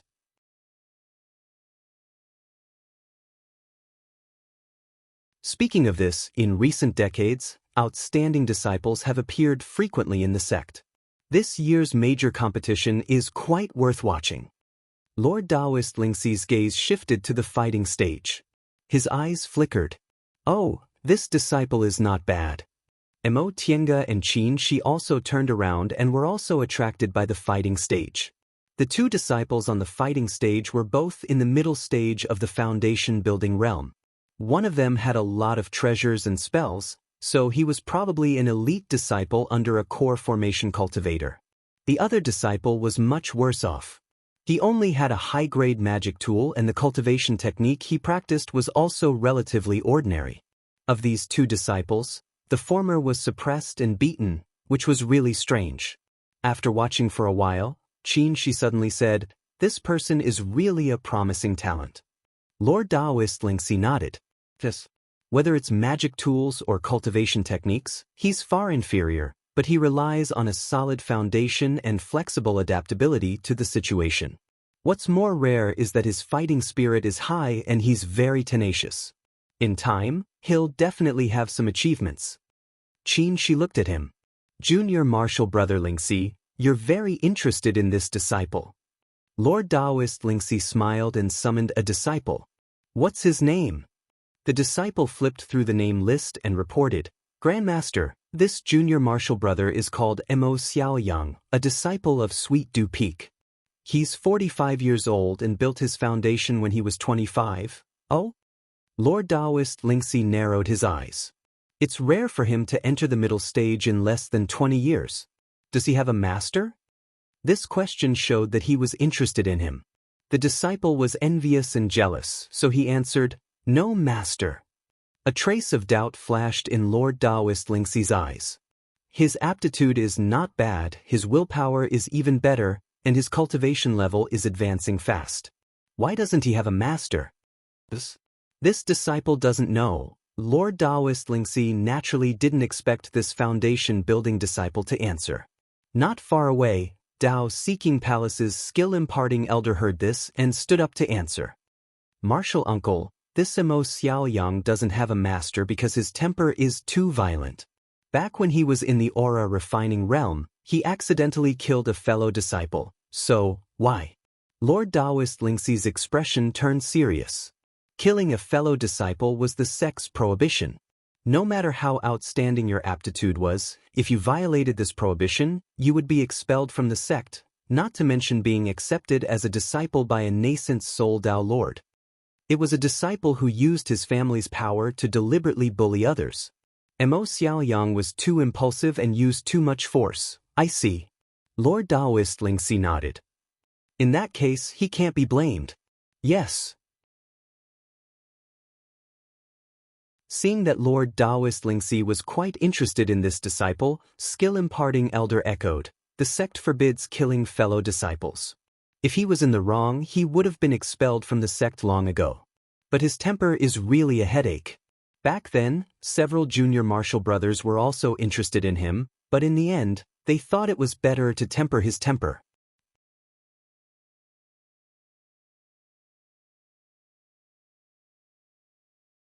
Chapter 656. Junior martial brother please come with me. When Mo Xiaoyang stepped down from the stage, a steward flew down from the cloud platform and said in an official tone. All the disciples were filled with envy and jealousy when they saw this scene. All of them understood what this meant. Someone must have taken a fancy to Mo Xiaoyang's performance and intended to take him as a disciple, so they summoned him for questioning. As long as he seized this opportunity and performed well, he would be able to ascend to the heavens in a single bound and become the disciple of a high-level cultivator. Mo Xiaoyang was expressionless. He followed the steward and flew to the cloud platform. Greetings to the three grandmasters and martial uncles. He was a little surprised to be led to the three nascent soul lord Daoists, but he didn't panic. He didn't lack etiquette, but he didn't show too much respect on his face. Lord Daoist Lingxi didn't mind at all and still said with a smile, Mo Xiaoyang, I have a question to ask you after watching your fight. Mo Xiaoyang bowed. Yes, please ask, Grandmaster. Lord Daoist Lingxi said, which do you think is more important? Temperament or aptitude? Mo Xiaoyang was stunned. He thought for a while and answered, temperament. Lord Daoist Lingxi was quite surprised. Many people thought that aptitude was more important, but most nascent soul Lord Daoists would think about it and say the two were equally important. She didn't expect Mo Xiaoyang to say temperament was more important. But Mo Xiaoyang answered, there's no reason. The grandmasters in our sect may not have super strong aptitude, but they certainly have extraordinary temperament. Lord Daoist Lingxi looked at them and said with a smile, among the 8 nascent soul cultivators in our sect, 5 have single spiritual roots. As for the remaining 3, one of them has a spiritual root of the origin, which is better than a single spiritual root. How do you explain this? Mo Xiaoyang said, Grandmaster Shoujing has double spiritual roots, but he was the first genius cultivator to form his gold core in Xianxia school. Moreover, he formed his nascent soul at the age of 211. Grandmaster Lingxi, you have a single spiritual root, so you can't compare with Grandmaster Shoujing in terms of gold core or nascent soul. Grandmaster Huayan's aptitude is worse than Grandmaster Shoujing's, but he still reached the nascent soul realm. Grandmaster Zhifei of Morning Sun Peak has a single spiritual root, but he still hasn't formed his nascent soul realm. Dao Lord Lingxi laughed. You really dare to say that, Mo Xiaoyang continued. Based on these three things, it's clear that those who reach the nascent soul realm don't necessarily have high aptitudes, but all of them have excellent temperaments. Dao Lord Rhinoceros smiled and said, those with talent but no temperament were all eliminated, right? Mo Xiaoyang hesitated for a moment before nodding. Then have you ever thought that those with no aptitude and temperament would have been eliminated even earlier? Mo Xiaoyang hesitated even longer. Dao Lord Rhinoceros simply smiled at him. Grandmaster is saying. Mo Xiaoyang said with some difficulty, aptitude is actually more important than temperament? Dao Lord Lingxi shook his head. I didn't say anything. You don't need me to answer this question. Mo Xiaoyang remained silent. Mo Xiaoyang. After a long silence, Dao Lord Rhinoceros suddenly asked, are you willing to take me as your master and become my disciple? Although he knew the deacon called him up because someone was interested in him and might even accept him as a disciple, Mo Xiaoyang was still surprised to hear Dao Lord Rhinoceros ask him such a straightforward question. He didn't expect it to be a nascent soul grandmaster. He also didn't expect the other party to directly accept him as a disciple without testing him again and again. Seeing that he didn't answer for a long time, Dao Lord Rhinoceros raised her eyebrows. What? You don't want to? Mo Xiaoyang regained his composure. He suddenly lifted his robe and knelt down. Grandmaster Rhinoceros, please forgive me. Disciple once had a wish. Before I answer Grandmaster, I want to ask Grandmaster Qingwei a question first. Dao Lord Rhinoceros found it quite interesting and nodded. Okay. Mo Xiaoyang raised his head and stared at Mo Tiange. Something flashed in his eyes, like admiration and desire. He said, may I ask if Grandmaster Qingwei still remembers disciple? The Mo Xiaoyang in front of him looked like he was in his early 20s. He had a regular face and a fierce expression at the tip of his eyebrows and the corner of his eyes, so he wasn't handsome. However, the fierceness he exuded was exactly the same as in Mo Xiaoyang's memory. Mo Tiange nodded calmly. I remember, but I didn't expect your surname to be Mo Xiaoyang said. That day, Disciple was saved by Grandmaster, so Disciple was able to escape. When I entered the sect, Disciple asked Martial Uncle Yunyu how I could become Grandmaster Qingwei's disciple. Martial Uncle replied that I could become the most powerful disciple in Xianxia School. All these years, Disciple has been working hard and never slacking off. However, the more I know, the more I realize I don't know the immensity of heaven and earth. All these years, not to mention nascent soul lord Daoists, even core formation Daoists are unwilling to accept me as a disciple. Now that Grandmaster Rhinoceros wants to accept Disciple, Disciple knows this is a chance to change my fate.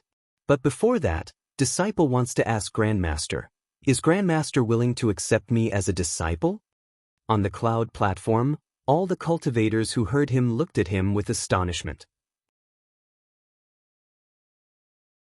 Xianxia School had been established for so many years, but they had never heard of a nascent soul lord Daoist asking a disciple whether or not he was willing to accept him as a disciple. This Mo Xiaoyang was really too bold and thought too highly of himself. Mo Tiange's eyes were also filled with astonishment. She cast a glance at Lord Daoist Rhinoceros, who had been smiling all along, and asked, do you know that senior martial brother Lingxi wants to accept you as a disciple not only because you're compatible with his temperament, but also because you're suitable to cultivate his cultivation technique? If you accept me as your master, I'll at most ask for a cultivation technique for you, but I can't give you pointers like he does. Disciple knows, Mo Xiaoyang said calmly. But this has been Disciple's wish for several decades. I have to ask before I'm willing to turn to someone else. Mo Tiange glanced at Lord Daoist Rhinoceros and said, I have no intention of accepting a disciple. Mo Xiaoyang exhaled, kowtowed to her, and turned to Lord Daoist Rhinoceros. Grandmaster Lingxi, disciple is willing. Lord Daoist Rhinoceros didn't answer immediately. Instead, he said with a smile, "You asked her first and then replied to me. Isn't this telling others that in your heart, becoming my disciple isn't the best choice? If that's the case, would I still be willing to accept you as my disciple?" Mo Xiaoyang lowered his head and said, "If Grandmaster Lingxi changes your mind, disciple has nothing to say. Even so, would you still ask her just now?" "Yes." Mo Xiaoyang didn't hesitate at all. Lord Daoist Rhinoceros nodded. "Someone will notify you later. Disciple will take her leave." Mo Xiaoyang kowtowed again and retreated without any rudeness. After a while, Mo Tiange asked, "Does Senior Martial Brother Lingxi want to accept a disciple or not?" Lord Daoist Rhinoceros answered, "Junior Martial Sister Qingwei really doesn't want to accept a disciple, or does she want me to accept her?" The two of them looked at each other and laughed together. Lord Daoist Rhinoceros said, "He said without hesitation that temperament is important, which means temperament is more important in his heart. His aptitude isn't bad, so it can be considered a pass. Temperament is only good for him. Moreover, what I value more is that he can face his heart directly. Even under the pressure of the three of us, he can still face his heart. Relatively speaking, having a violent temper isn't a big disadvantage." Nascent soul cultivators like them all knew that the first important point of the Great Tao was to face one's heart directly. Mo Xiaoyang had already achieved this point, which meant that his chances of stepping on the Great Tao in the future were much higher than those of ordinary people. Also, Qin Shi, who had been watching from the side, said, "He's not inflexible. He values ideals, but he won't die with them." Lord Daoist Rhinoceros said with a smile, "A firm belief is necessary, but it can't be the same. If you don't know how to size up the situation, you'll also be eliminated by reality." In short, congratulations to Senior Martial Brother Lingxi for accepting a good disciple. Mo Tiange cupped her hands. "Congratulations." On the first day of the competition, Lord Daoist Rhinoceros accepted a disciple. This news inspired many disciples and made them even more enthusiastic about the competition. 5 days later, all the foundation-building disciples finished competing. There were about a dozen disciples who successfully worshipped high-level cultivators as their masters. Unfortunately, the others were all core formation masters. Mo Xiaoyang was the only one who worshipped a nascent soul Lord Daoist. The disciples were disappointed but also envious. They were thinking about the next competition and worried that they would be too old to enter the eyes of a nascent soul grandmaster. Next was the competition for core formation cultivators. Under normal circumstances, the competition was the only opportunity to watch core formation cultivators fight. Therefore, not only were there not many people on the main peak, but there were also more. There were about 20 core formation cultivators participating in the competition this time. The fights between core formation cultivators were much more detailed, so there would probably be more than a dozen fights until the final round. The intensity of fights between core formation cultivators was also much higher, so there were at most 3 fights per day. In total, it would take 5 or 6 days for the competition to end. When the competition was completely over, it would be the opening day of the 10,000 Laws of Nature formation. All foundation-building cultivators who entered the sect within 50 years had to enter the 10,000 Laws of Nature formation. No matter how she thought about it, she still had to be busy for more than 10 days. Mo Tiange simply stopped cultivating and prepared to spend this period of time leisurely. When the core formation cultivators competition began, Mo Tiange was surprised to find that Lord Daoist Miaoi's disciple, Wu Feishuang, had already formed her gold core. During the trip to the Eastern Sea, she lost one of her arms and was seriously injured. Kuang Zhu said it would take her about 10 to 20 years to fully recover. Including the time it took to form her gold core, it had only been 30 years since then. Out of curiosity, she asked and found out the reason was because of her. Back then, she took out a lot of spiritual plants and spiritual pills to shorten the time Wu Feishuang needed to recuperate. Later, she obtained enough medicinal pills and concentrated on cultivating. In 20 years, she broke through and formed her gold core in one fell swoop. Mo Tiange sighed and said, even so, she must have accumulated a lot to be able to enter the core formation realms so smoothly. Qin, she said faintly, I have to thank Zhifei. If it weren't for him, it wouldn't have been so easy to sever the entanglement. Thinking about Bai Yanfei, who was still struggling in the core formation realm, Mo Tiange couldn't help but sigh. What was even more shocking was that Wu Feishuang's opponent was actually Jiang Min. Mo Tiange watched as the two of them met in the fighting arena. Both of them looked calm, just like they did in the past. They politely called each other senior and junior martial sisters, and their attitudes were friendly but not deliberately intimate. Presumably, they'd already let go of Bai Yanfei. Mo Tiange couldn't help but sigh for Bai Yanfei again. If he still couldn't let go, he would lose to them.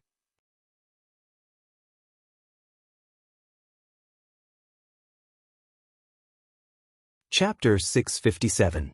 The wind from the north swept over with yellow sand, and the whole mountain was covered in sand and rustling. Langtu Mountain was like this all year round. Only a few rare rainy days could prevent the yellow sand from filling the sky. No one knew when it started, but the yellow sand here always carried a strange black aura. Once contaminated, mortals would immediately die, and even cultivators would be corroded.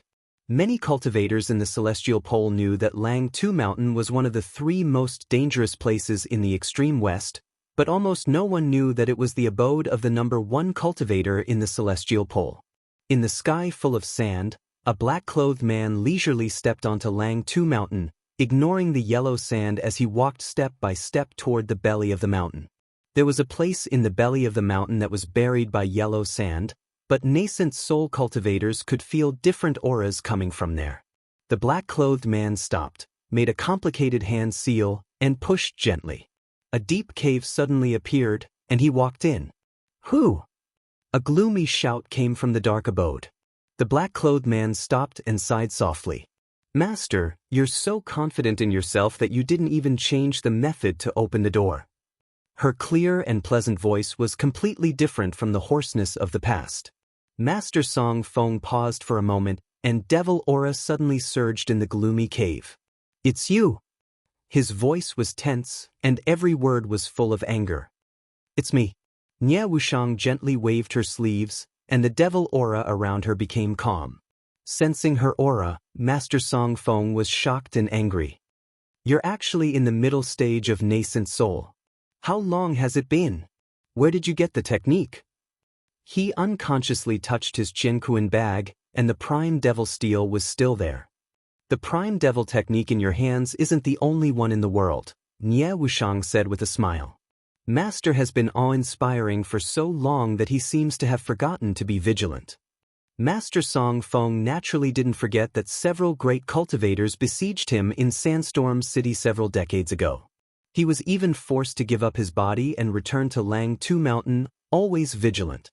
But he never expected this bitch to have the guts to come back. Do you think you can challenge me just because you're in the middle stage of nascent soul? I don't dare, Nie Wuxiang said faintly.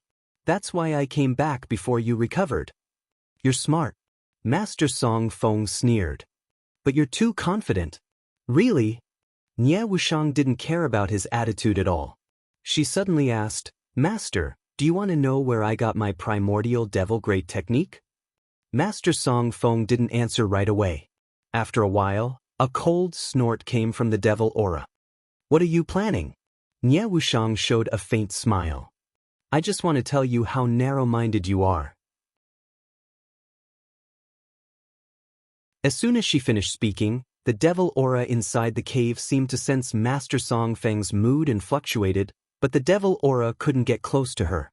Master Song Feng seemed to have noticed it, so the devil aura carried a bit of pressure and slowly pressed toward Nie Wuxiang. It's useless. Nie Wuxiang always had a smile on her face. She slightly raised her head, carrying with her a contempt that she would never have in the past.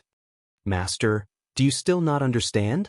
I'm no longer the Nie Wuxiang who you can bully, who doesn't dare to say a word, do a thing, or show an expression.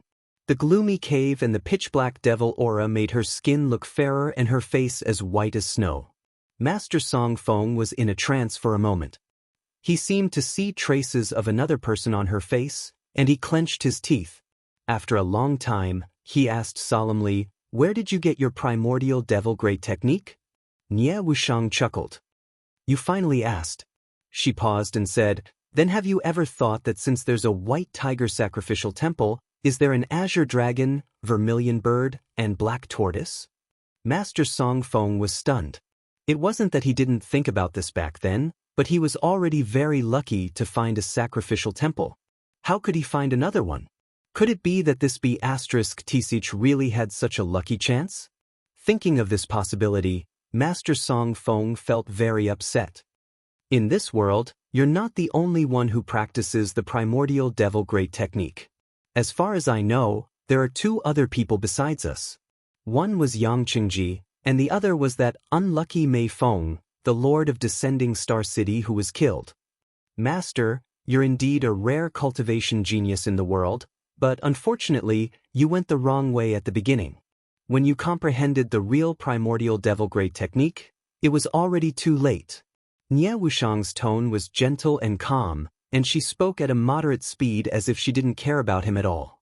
This made Master Song Feng very unhappy. When did the girl who always trembled with fear beside him become like this? She became someone who dared to challenge him and became someone he couldn't control. Are you trying to say you went the right way? Nie Wuxiang raised the corner of her mouth. I don't know if I went the right way, but you definitely went the wrong way.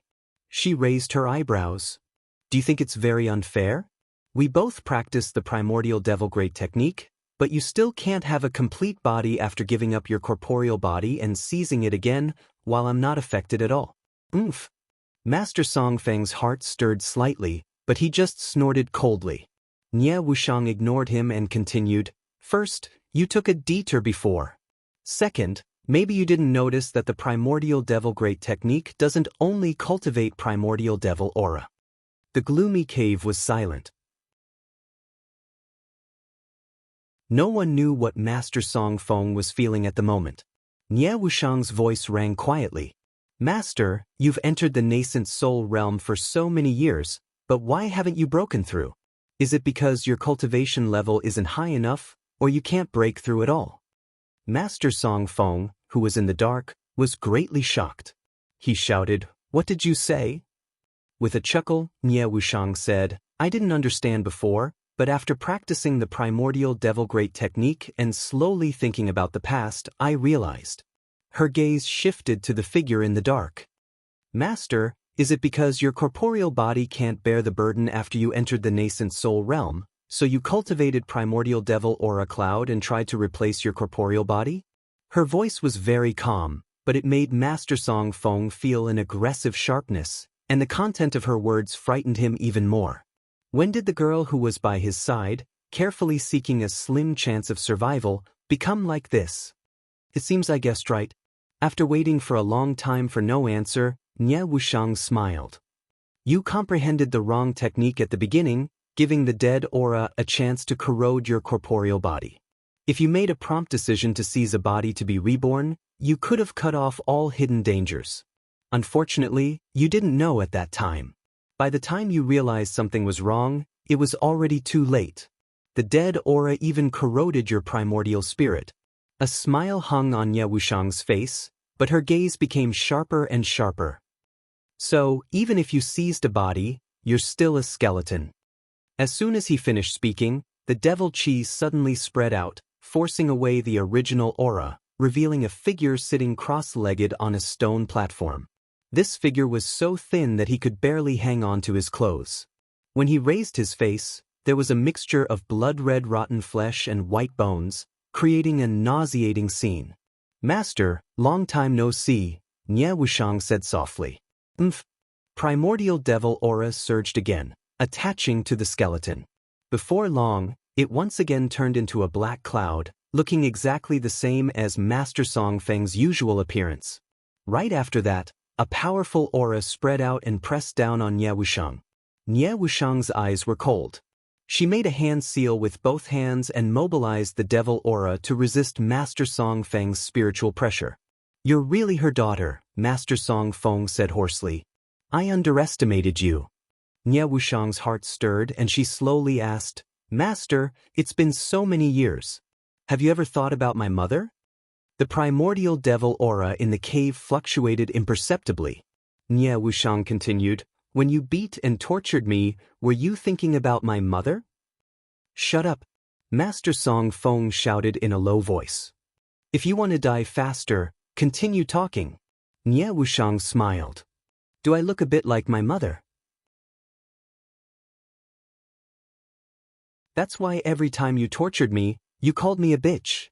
Unfortunately, you won't be able to scold my mother. Do you regret killing her so decisively?" The devil aura surged more violently, and Master Song Feng's voice rang out in a low voice. "What do I regret?